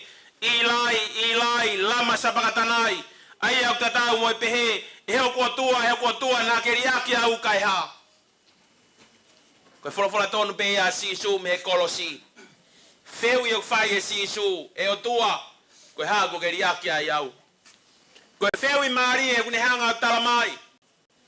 Ai mafu e Otua. Koe Otua ofa. Wheu i au whai hono alo. Koe haa ko ke riaki ai au e tamai. Kai lava taha i au tari e wheu i whai e Sisu. Nā me kau taura e ki nau tū atu i lalo kai lava nau tō tāri ke funga kolosi. Kai ke lava kau wako tāri nau hola nau tōlu ia tātapu ni whare. Whewhea Tonga. Koe haha tau tāri ke wheu i ai alo e Otua. Kono moni tau whakau pe. Koe kau lomana nau kalu se whai a Sisu. Koe kau siu ko nau tōlu na nau. Are ai ke kalu se whai a Sisu. Ka koe ahoni ko whaham ke whahoko atu. O kai ko ki nau tolu pe, ko tau tolu katoa. Ko tau tolu katoa nā tau kalu se whai a Sisu. Kalu se whai a ke tau ngahi anga hala. Tau omi pe ke lotu e sāpate e whangari ngari. Kehe pe ke lava e whatongi a. Tau mātuku atu. Whai peho tau lotomo e tau whakaukau. Ka koe poni, whawheta. Wheu i ko iau kai lava taha i au tāri. Pea whanonga ai e toenga e Tohitapu e ngahi ipseri a paula. Tala mai ka koe Otua kune whakaha. Ai moni e ne ofana ka te tau tolu he pekia. A kalaismak tau tolu. Lotonga au tau ke ianga hala. Whamaa opo rewa. O ngahi wheu i e tolu koe ni. Koe tāri uwhai e Sisu. I e Tohitapu ke whamaa opo aki. Koe whakahawa he ua vesi wanoa mo i ua taha. Koe ngo vesi whakaose ne Tohitapu. Pai tok pehe rewa Sisu. Ko ia kune whakapapau e ngahi me ani o kune pehe. Iyo. O ku vave ku alu atu. E meni. Ek Sisu ke haere mai. Koe kresia e ki ko Sisu kalaisi. Ofa ke ie kakai lotu ia. Kainga. Katoa e ngai wheu i koe Tohitapu. O mai e Sisu hono tari. Taha bene foi tari koe iyo. Koe iyo koe ia Sisu e tohi whakaha. O kune tari ai e feu I kotoa pē, me toi Sioné si o au kia Malakai, mea mātiu o au kia whakaha. Pa koe tari a Sisu, io, oku mooni e Tohitapu, io, oku vave ko aluatu. Ak mau inga ke tau mateu teu. Koe feu I whaose pōni ia, koe feu ia e Malangani, kia te koe pia mo au. Ko ke whapapau I nai, ka hoko mai a Sisu he aho ni te ke alu ki he vani pīkai. Pau kai pēni I, nau pehē. Tukua he vani tai pau rak aia māmani mahino. Lea ia e kauhi teni. Tai tui Otua. Koe lea koe e karistiane. Tukua māmani ok tai pau, aia langi ok mahino. Koe uki ia moe whawhi aho koe ni. Ok whia mau ia ke tau whapapaui. He ku vave ai haere mai a eiki. Tau koe ni koe tau whainga tā ia ke o tau ki whanua I Tonga. Tā ni mao sanuari kai toi ngalo I ka kai Tonga. Pā koe mou ngā whi. Ko haina e toi whakaukau ka ne paanga. Ko haina e toi whakaukau ke whiriwharea rea. Katoa e whakaukau Sisu ke moui.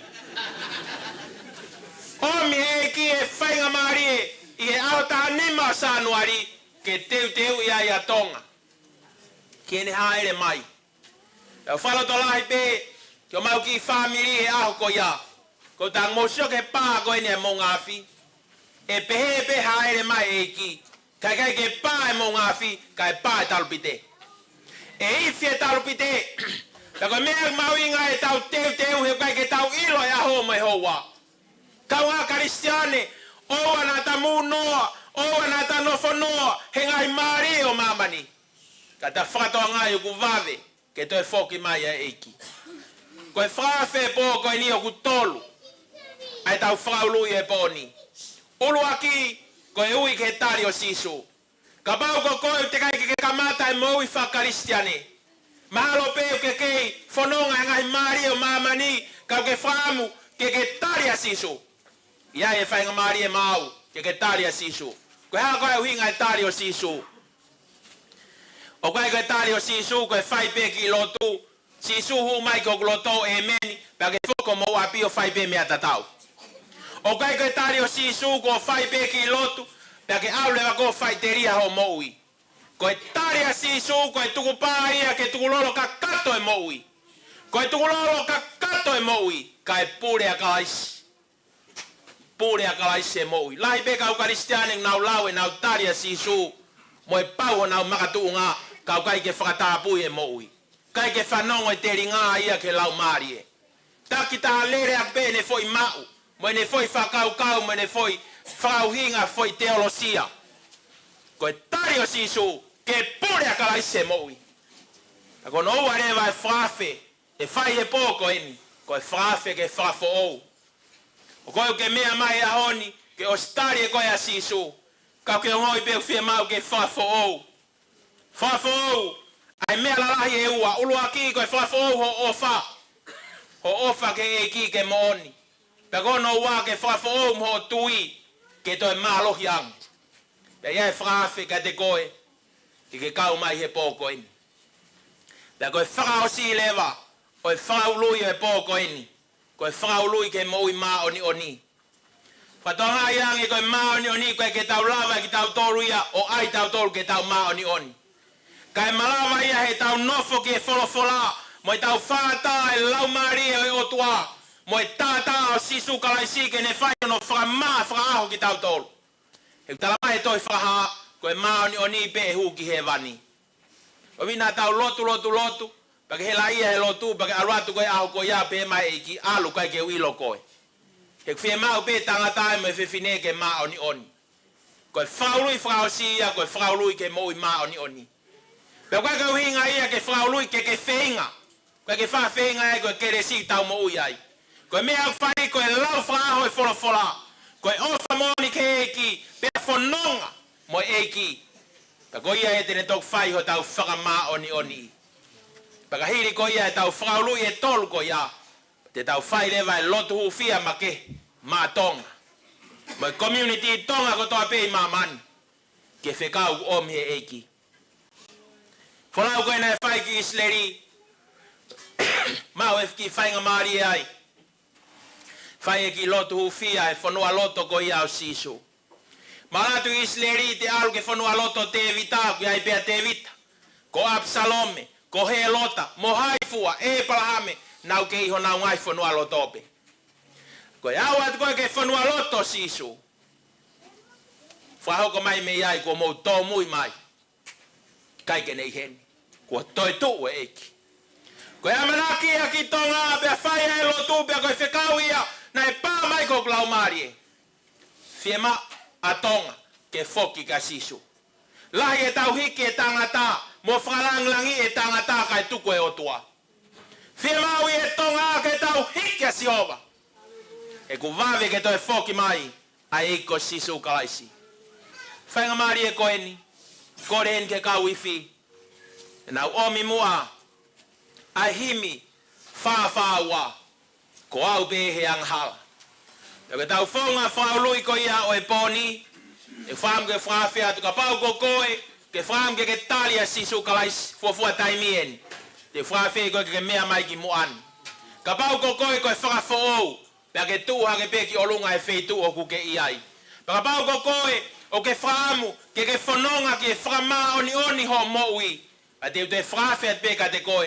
Ke toi meha ke peki olunga i e Fetu'upongipongi ke iai. E tau kau whataha i e whaului e pōkoe. Altar call of tonight. The first altar call is for those who want to accept Jesus. The first time for you to accept the Lord Jesus Christ, I will invite you to come to the front to give your life to Jesus. The second altar call is the call for renewal. If you are a Christian already but you want to renew your love for Christ, then I invite you to stand where you are. And then the final altar call is the call for righteousness. It's the call to allow God, through his blood of the Lamb and the word of God and the word of the testimony, to refine your life, to be pure and holy before God. I also would invite you to stand tonight. Whawhetai ke eki. Whainga maari e koe ni. O ato e whawhi ke Tonga kotoa pe. Mo tolok mo mea mai ke laivi e hoa koe ni. Mau Malanga atu pe me Fetu'upongipongi, Sioné Australia. O ato e whawhi. Mau whawhi at ki Amerika. San Francisco, Los Angeles. Si kainga Tonga i Amerika. Mea mai ka Sisu. Mau whawhi at ki New Zealand. O kalani waringa toni. Mea mai ka Sisu. Kabau ko koe ke mea mai i e laivi koe ni. O te kai ke taria Sisu. Te kai ke whanau i fōu. Kau ke whaamu. Ke whaitutuni he ahoni. Ko whawhi ko ke tulu tui mi ho loto whare. Ko whebe whetu ke mea mai me ai. Kabau ke loto a whauri ho mea lere. Ki awhia ke peke kauhala. Ko e mominiti mahu ingai ni. Ko e mominiti o ou. Pea mo eiki. Wato e whawhi ki loto whare. Iai hata au ne whaamu ke taria Sisu. Mea mai ki moani. O kua tāpea e whainga maali e. If you are here and you would like to give your life to Jesus for the first time, I want to invite you. Come in your faith. Come as you are. Come to the front. There are spaces around here. You can come and stand and face the front. Invitation of this hour. First invitation for anyone that would like to accept Jesus. Invite the young adults and the youth, fathers and mothers. If you want to dedicate your life to Christ, the Bible says, for God so loved the world that he gave Jesus just for you, just for me, to have life and have it abundantly. That is our first call of today. Anyone in this house, yaya taha te kai ke talia Sisu, koe whainga maari en. Ta tau ai pepe ka hae siasio ke kau ki ai, peu ke katolika, peu ke wesiliana, peu ke mamonga, peu ke pahai. Jesus is for all. Fafe ahoni mea mai. Ata e whainga mari. Motolo mo mea mai he laivi aho koeni. Ata be e whai hao tuku pā. He whetu o ke iai. O mea mai ata be ai ori tā. Kia tā hune whia mau. Kene tāri a Sisu. Fafe whika ua o e pō koeni. Koe fafe ki e whafo ou. Ko koe o ke wham ke whafo ou o moui. Fafe koe. Mea ke ki o lunga e poto ke iai. O ke tuha ke pe o kui kui. O hanga ki e eiki. Fafe ke whafo ou. Malo pe ko koe ko ke loto e tau lahi. Kau ke kei o oi pe o ke iai pe mea ia o ke more e moui. Fai pe loto kau ke iai pe paparema. Pe huinga pe paparema. Fie mau e lau mari e mau neoni. Koe ka kato ia e moui. Tari a Sisu pia baptaiso e lau mari e mau neoni. Ka pau ko koe e aho koe ni oa nā ke mau. Mea hake poto ke iai. Koe whainga mari e ke whafo ou. Ui whika raki koe tari o Sisu. Ui whika ua koe whafo ou. A tā be whainga mari e. Kia tā whaamu ke whafo ou. Aine mo ui. Whawheta eki. Ui whaosi e bō koe ni. Koe ui ke whakamao ni oni e mo ui. Koe o ke whaamu. Ke whaha ai ho mo ui ma eki. Ke ke au si ai mao ni oni hau hawa. Koe be. Ke tūlolo ke eki. Mea ke ki olunga e poto ke iai. E whainga mari e pō koe ni. Whawheta.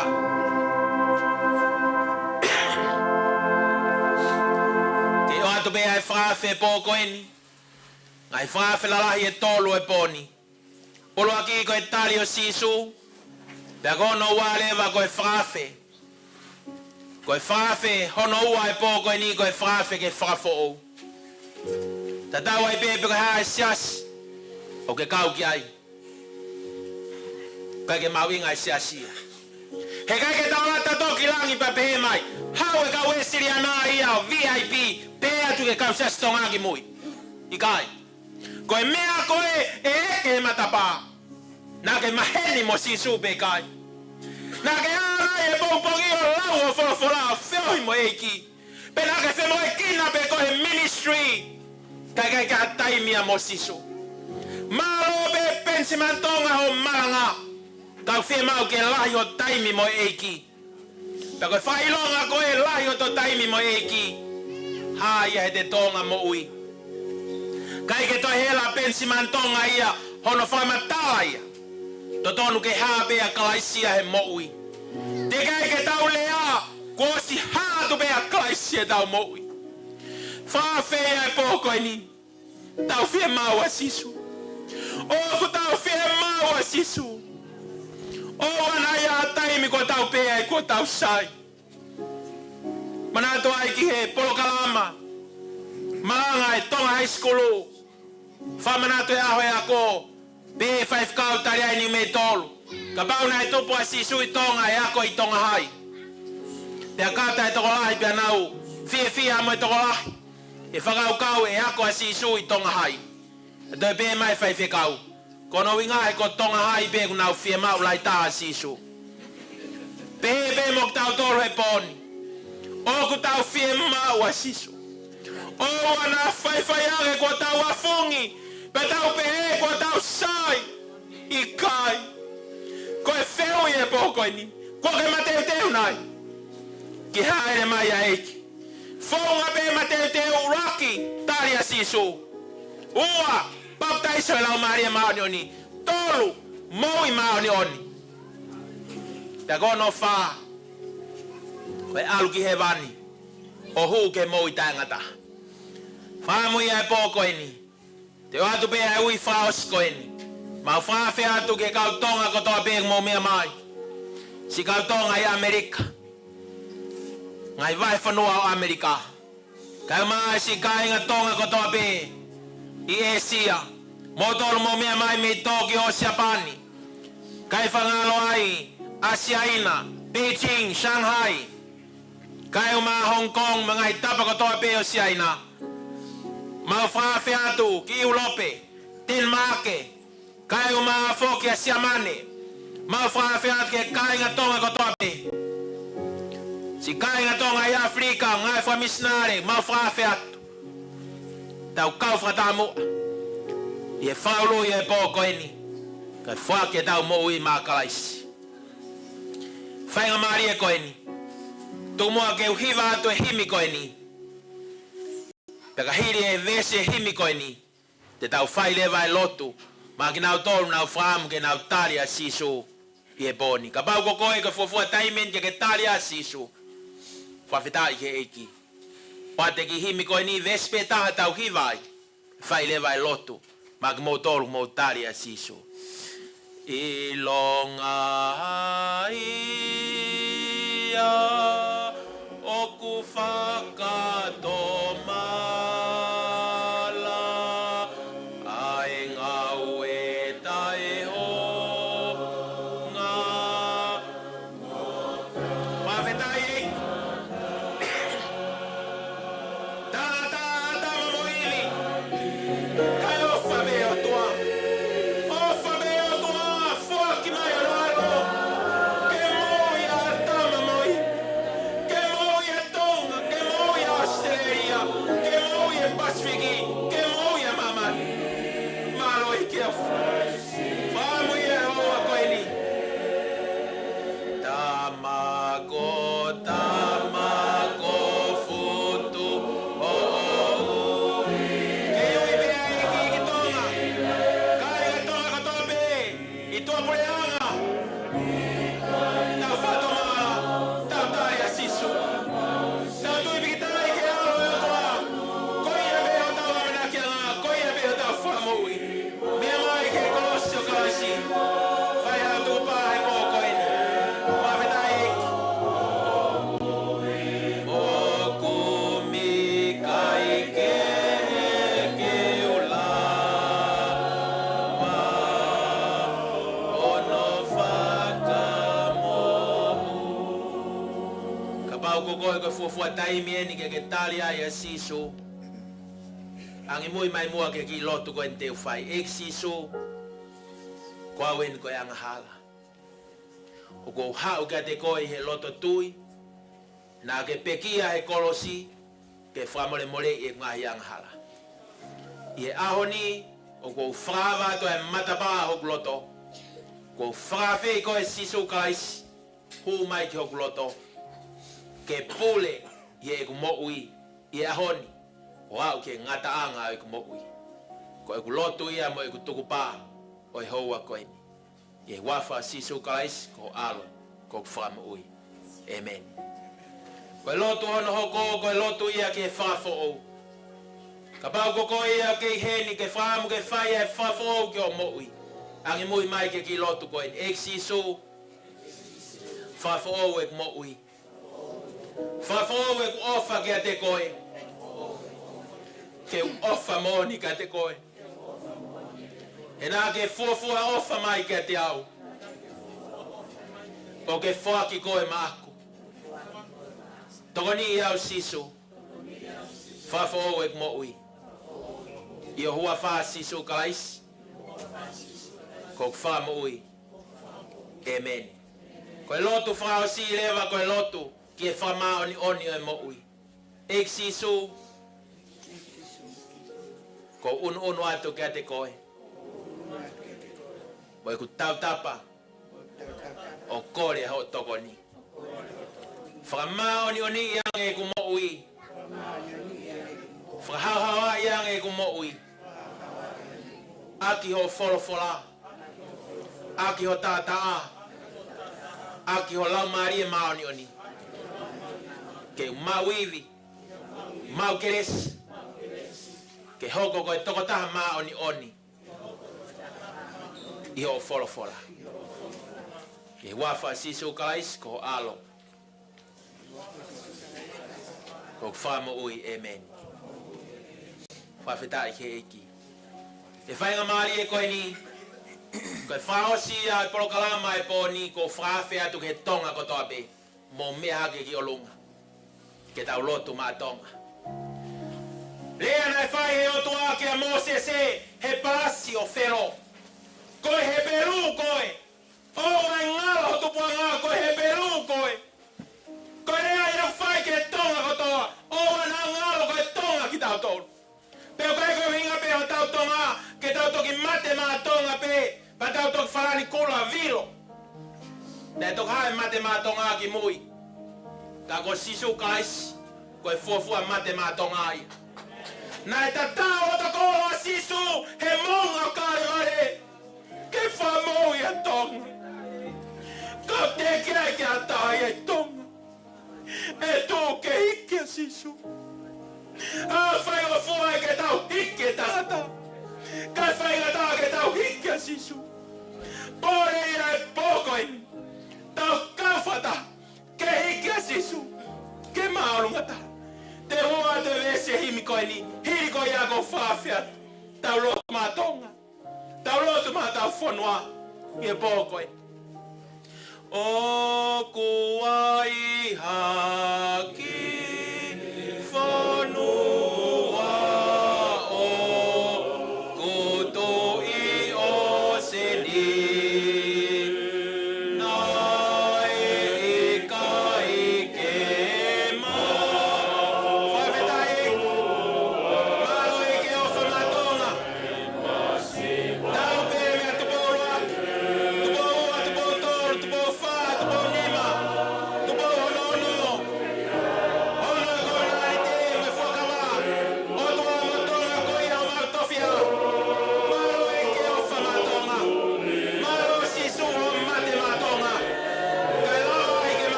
Otua maafi whawhetai ka te koe he pō whakoloa koe ni.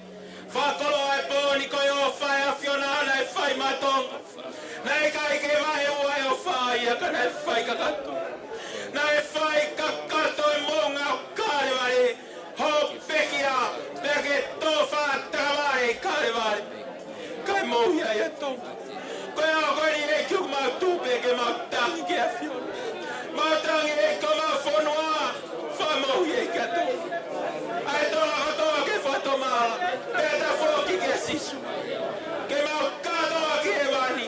O pau e mau tangata. Ohui kai koe pānga. Ohui kai koe koloa. Ohui kai koe lakanga. Koe mea mau ingataha. Koe mau tāri e a whiona. E ki e te ngāwe mai hola mai e ki tonga. Toe whake ake mea tua mau whonu.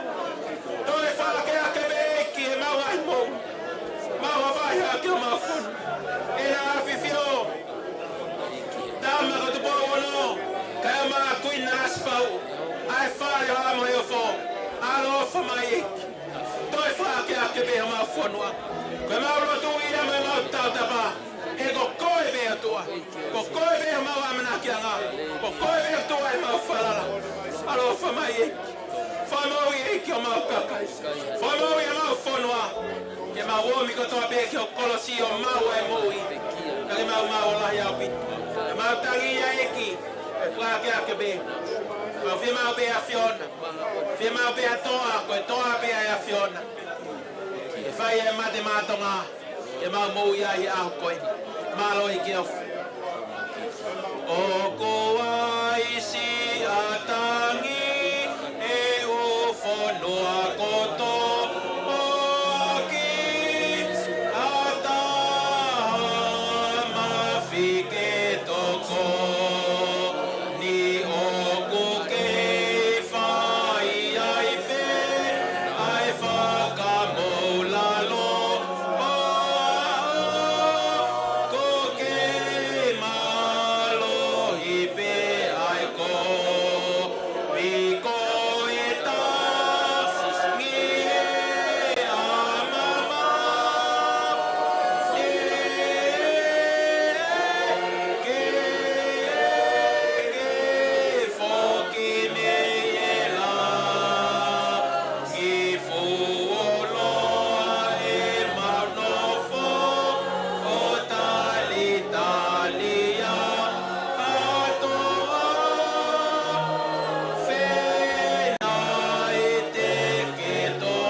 Na e hau mo Sisu ae loto lele pehē o ko kautotonu ki he lau mali e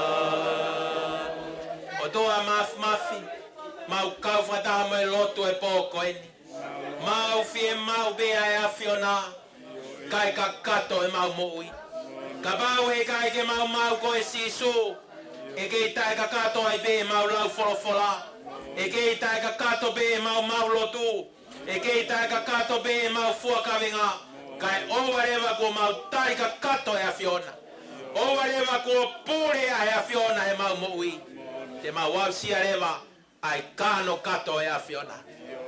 E glaumari ke ma lotu ia e poko ini. Feita raro mua e afiona ke tāpua ki e Tonga kotoa. Aki nau tolu kotoa ko nau whapapau ia e nau tari e afiona ko nau eik mo nau whamui. I nau tolu kotoa ko nau whai e whafo e poko ini. I nau tolu kotoa ko nau tukupā ke whanonga i moui maoni oni hau hawa. Ai moui o kumalawa. I toko taha ku whanau I fo'ou. Pea whakatamala, fufuro e tata e lami. Pea nofo whakaho ke wholofola. E whai au no whakamaa e mau whanonga. Tāpua ki mea toa e koloa o e aho ko ini. Whakaao ngai e ka te ki mau tolu ko toa pe. I e wafa Sisu kalaisi ko alo. Ko mau whamu ui. Amen. Mo kata ko mea hifu. Whampe ke whamanatu atu. Ko koe ko ia na ke tari a Sisu I he poni. O kai koe o sia. Pea toko lahi nau pe sai ko o stari au a Sisu. Pea fie maari e ai pe ia tae lau e ne Tohitapu kai ke te hau ia ke lotu. E ne o stari e a Sisu. Hala au pito ia. Koe tari o Sisu, koe kamata ia. Pea tau whanonga le vai whakaaho, lau mau beho wholofola, tau he ngai maunga kelesi, lotu lilo, au kai, te kai ke ngata ai, ke au lewa ke tuunga, o e lewolo whikaua nā tau whaului ke ai he pōni, ko kore ke eiki ke baptaiso koe, a ke lau maari e maoni oni. Kai koa mea whakapentekosi a koe mea whakatohitapu ia, ai baptaiso e lau maari e maoni oni. Ka pai kai ke tau mau e lau maari e maoni oni, e motu e tau whakamooni. Pa te tau ata toki Seusarema, o kea Seusarema pe a fuhu a siutea, pe a tae aonga mai me ngata anga māmani, he kai ke ha paua e tau tolu. Whaamo e aho ni, tari e lau maari e maoni oni, baptaiso e lau maari e maoni oni, pe kai ngata ai, ka koe whakahau a koe mo ui, koe lau whakaaho e wholofola, pe a talango fua ki ai. Lau whakaaho e wholofola pe a talango fua, ke whakahino hino ku omi, he eiko Sisu kalaisi mo no lau maari e maoni oni. La vai ke tau au sia, he vani me mo i tangata. Koe pōpua ki ofa, ai eiko Sisu kalaisi ki Tonga. Tonga, foaki ke Sisu. E nai ofa bea e Otua ki māmani, ko ia nane foaki o no alo tofu-pē-taha-ne-fakatupu. Ko hi ko ia kotoa pīkitai ka te ia, ke oua na auha. Kane mau e mo i tangata. E wafa e tamai pa mo i alo, e lau maari e maani oni. Amen.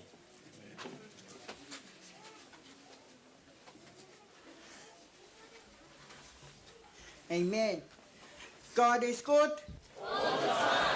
All the time. God is good. Again, God is good. All the time. All the time.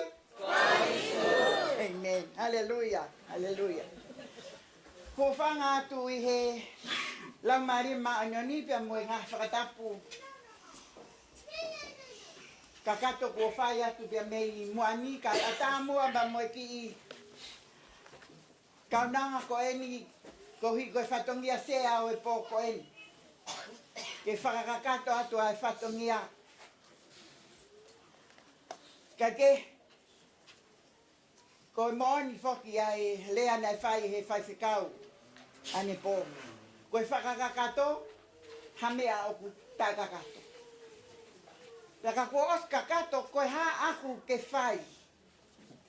Ko whakamalo atu pi. O malo ke kauhiwa eiki, kai ke toi whakalau ki ngoa, ki mautolu ko afio I e Otua, aianga o ho hau I he aho ko ina. Ko ho hiwa ki ai.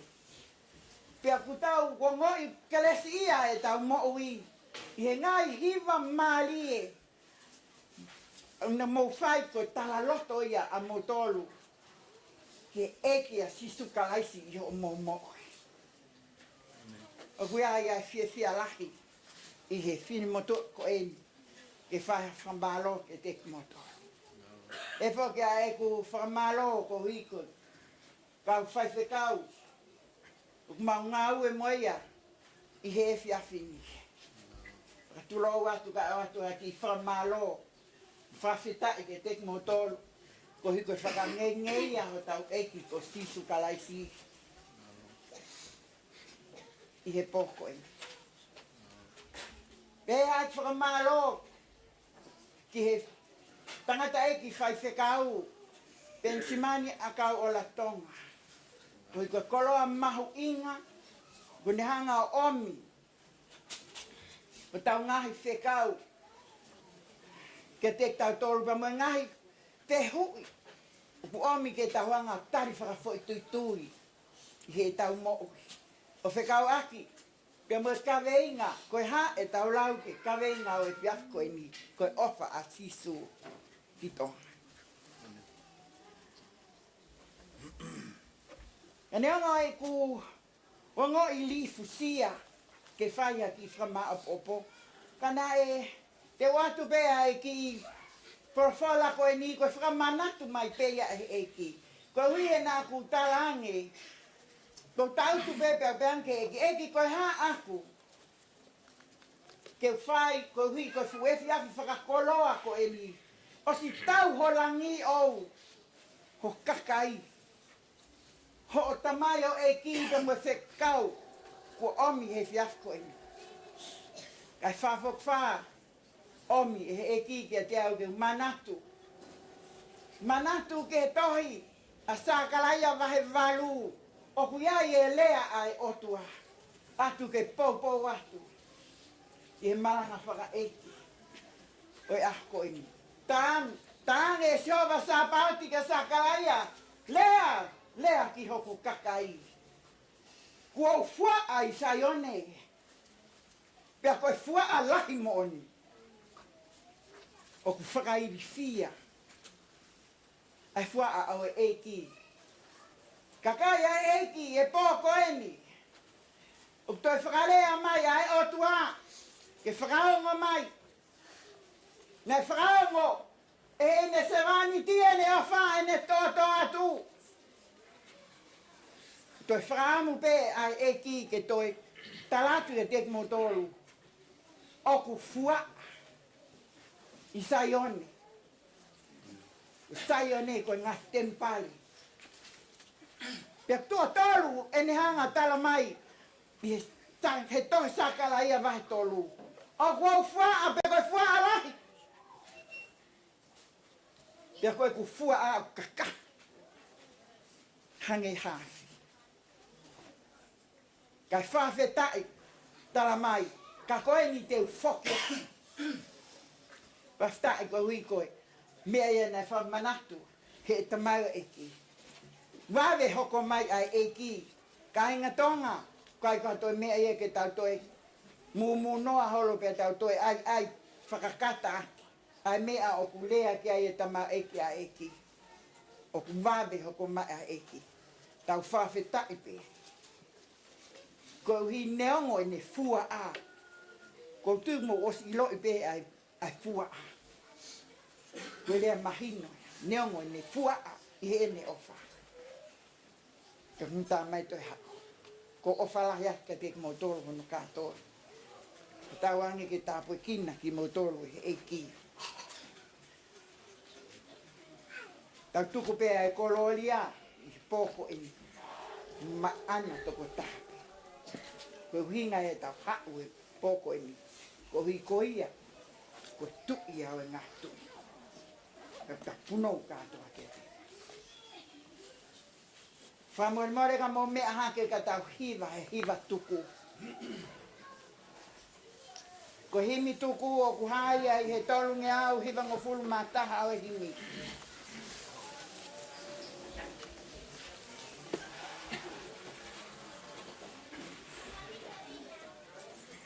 O ku ai haki whanua o ku tuui o seni.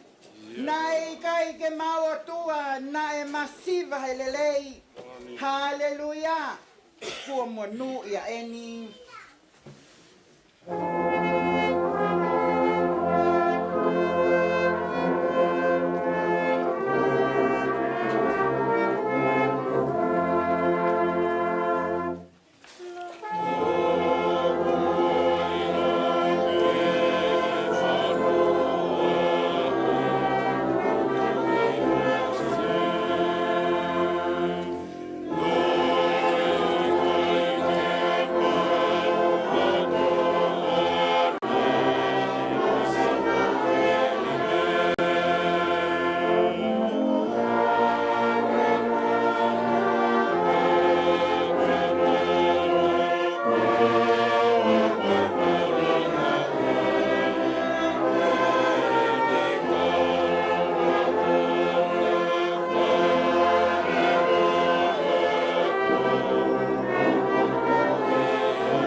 Faifekau o whanongo e he matu ki he mea e Tohitapu o Toefoki ai ho e ki moi hau.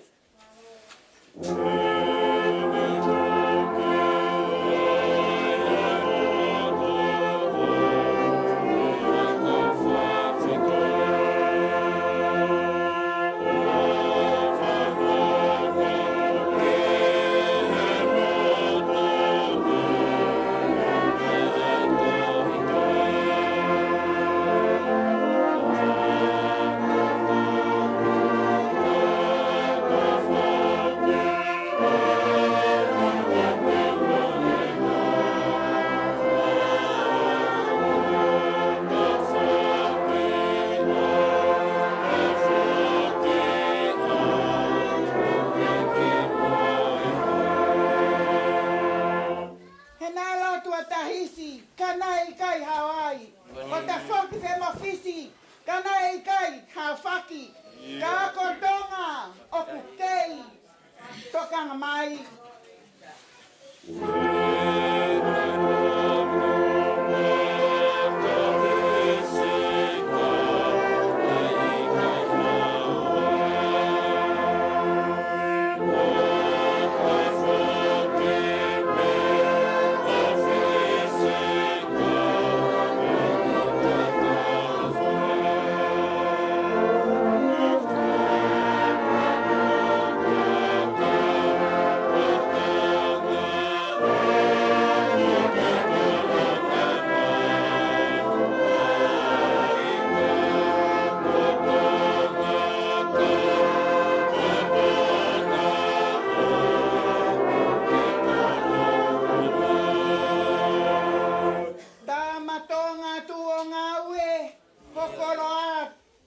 Monu lotu ki he ki maupe kene pou ki he lotu o malui atu pou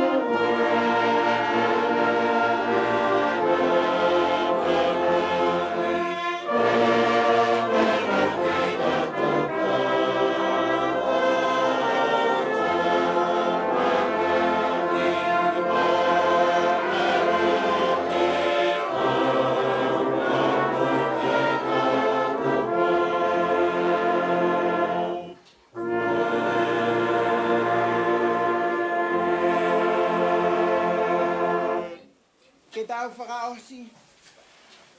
E si hova ke tāpu aki mai. Aho kakai. Ke whakatutuku ki nā tolu.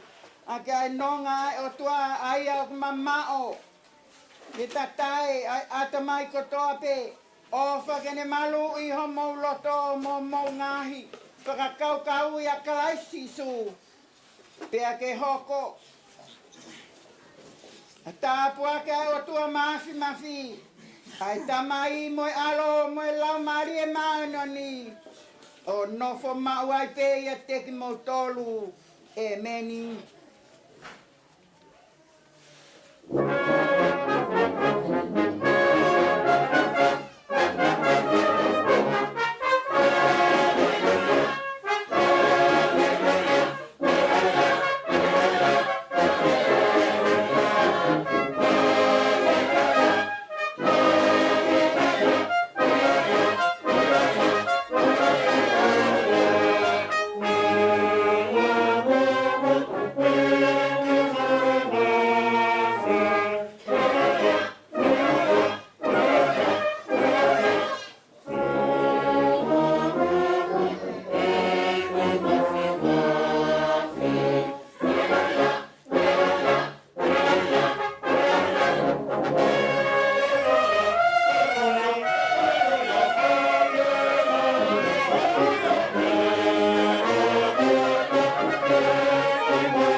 Kore pe mua ke u hufanga atu I he ngahi tā whakatapu ku o sono whai.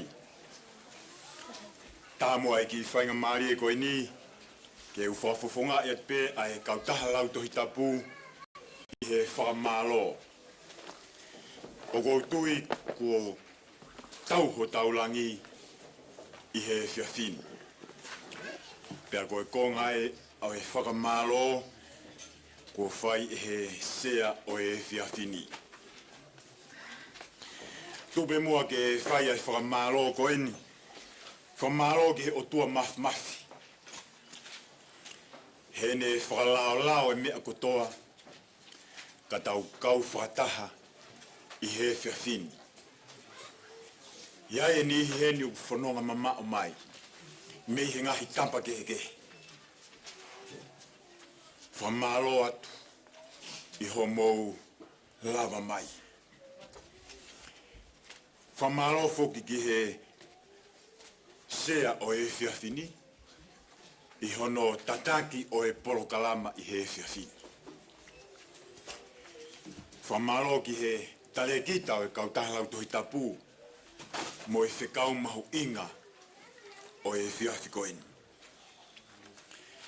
Whamalo atu ki he ngahi tofu-tupu kotoa-pē o i ngahi siasi. Nā e tāki pē mei ane afi. Kai whai pē a whakahoko e Otua I he whiawhini pē au kutau tuku kolori ai ki he Otua. Whamalo foki he kau Faifekau hono katoa. Ki he kau taki ufu. Pea nā moe mātua tauhi whānau. O atu e whakamalo ki a teki mautoro. Ko hai au ke utoe whakamalo ia. Tupe mua ke tau tuku ai langi pea moe koloria kotoa pē ki he Otua mafi. Ko hipe ko e tau I kuna ai polokalama tāpuaki o e whiawhikoini. Ko tui o ku whaamu pē ai Kautaha Lau Tohitapu ke whakahoko ai polokalama peheni I he tau kotoa pē. Pea I he whainga maari e kau whakataha pa moe tangata I ki Talekita pe mei Tonga. Lere atu he ki Jerusalema ki Lesieli. Fouha ke Brisbane. Lau mai whakataha ai Pasifiki, pe a umai ki heni, pe tau kau whakataha. Hanoi kai koe whakakoloa, tau whawheta I lahi ki eiki. Whamalo atu I he lotu kotoa pē nā tau whai ki he whiawhini. Kore at pē oa na angaro, Ue pe ai whaam pa moi whotu ke pehē pe I he tau fo'ou. Pau koe whinangalo ia eiki, teki ke hoko mai e puna ka ki tau ke I heni pe, e toe uki atu pe ha tau polo kalama peheni. Kai ke te ha mea ia koe tau unu mai pe o lotu whakataha mo whanongo ki he eiki I he ene wholofola. Ia e ofalahi atu, I he Tonga kotoa pe. Whawhetai lahi ki Otua he maho mou taimi I he whiawhini. Pa wai keu toi whaam keu toi whakaloaloa, he guau ilo wai mea hoko mai he whiawhini, isa e pōni. O kore at pē, koutou koe ngahi whono ngā mamao, kau whakauri mou tokanga, o e fu tokanga lahi ke he kau taihaat koe. Pake alpo pas le rei pē, pake whiawhia, pē ke tāu pa moe lotu. Pake langi I ai Otua. Wai pe ki whaafe whaosi atu, a pongpong, taimi nima koe a seneni. Taimi nima koe a seneni, te ukau whatahai pa moe Talekita, I he live stream I he Facebooka. Iai mau kulupu I Brisbane, Uibeko Hepelon, te mau kau whataha pongpong. Koi ngā paku ke I āwhualoa a pongpongia, te ukaumpa mo I Talekita, I he live stream, I he platform ai whakaloto lahi, it is worldwide, I he Facebooka. Ke whiakau he whanongo ko ia, ki he wholofola ai Otua, ka mo I he whakaloto lahi ko ia, you are more than welcome. No whakatoa, tau whakafoke langi kotoa pe, I he weekend ko ini. Ame kotoa,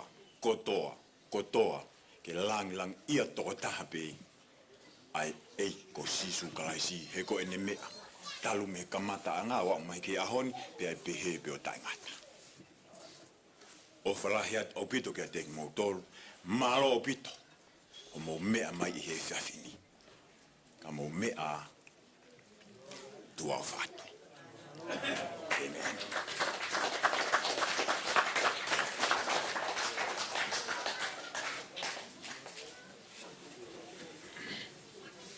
Tau toi hoko atu. Whawhetai lahi ke eiki ko e ngata anga e polo kalama. Ko e whamanato at pēka ngotol ko te mo whielawa mai ke tau fellowship tomorrow. Ka taku pē te tau to kamata I he hoata. Ko e ngā whatongia ko nio ko oange mai Talekita he pongpongi. Thank you so much for waking up so early. Pau pehē pe ai angi ai eiki ko ne o mai pe pa tau liliu tau tolu ka tu mao ai tu uni ai eiki. Kau XISCF, if you're wanting to join us tomorrow, I will make the time. That will be 2 o'clock. So it will be enough time for you to do whatever you need to do. If you don't know, come and see me after. Ki o atu ai tuasila. Ko ia pe malo.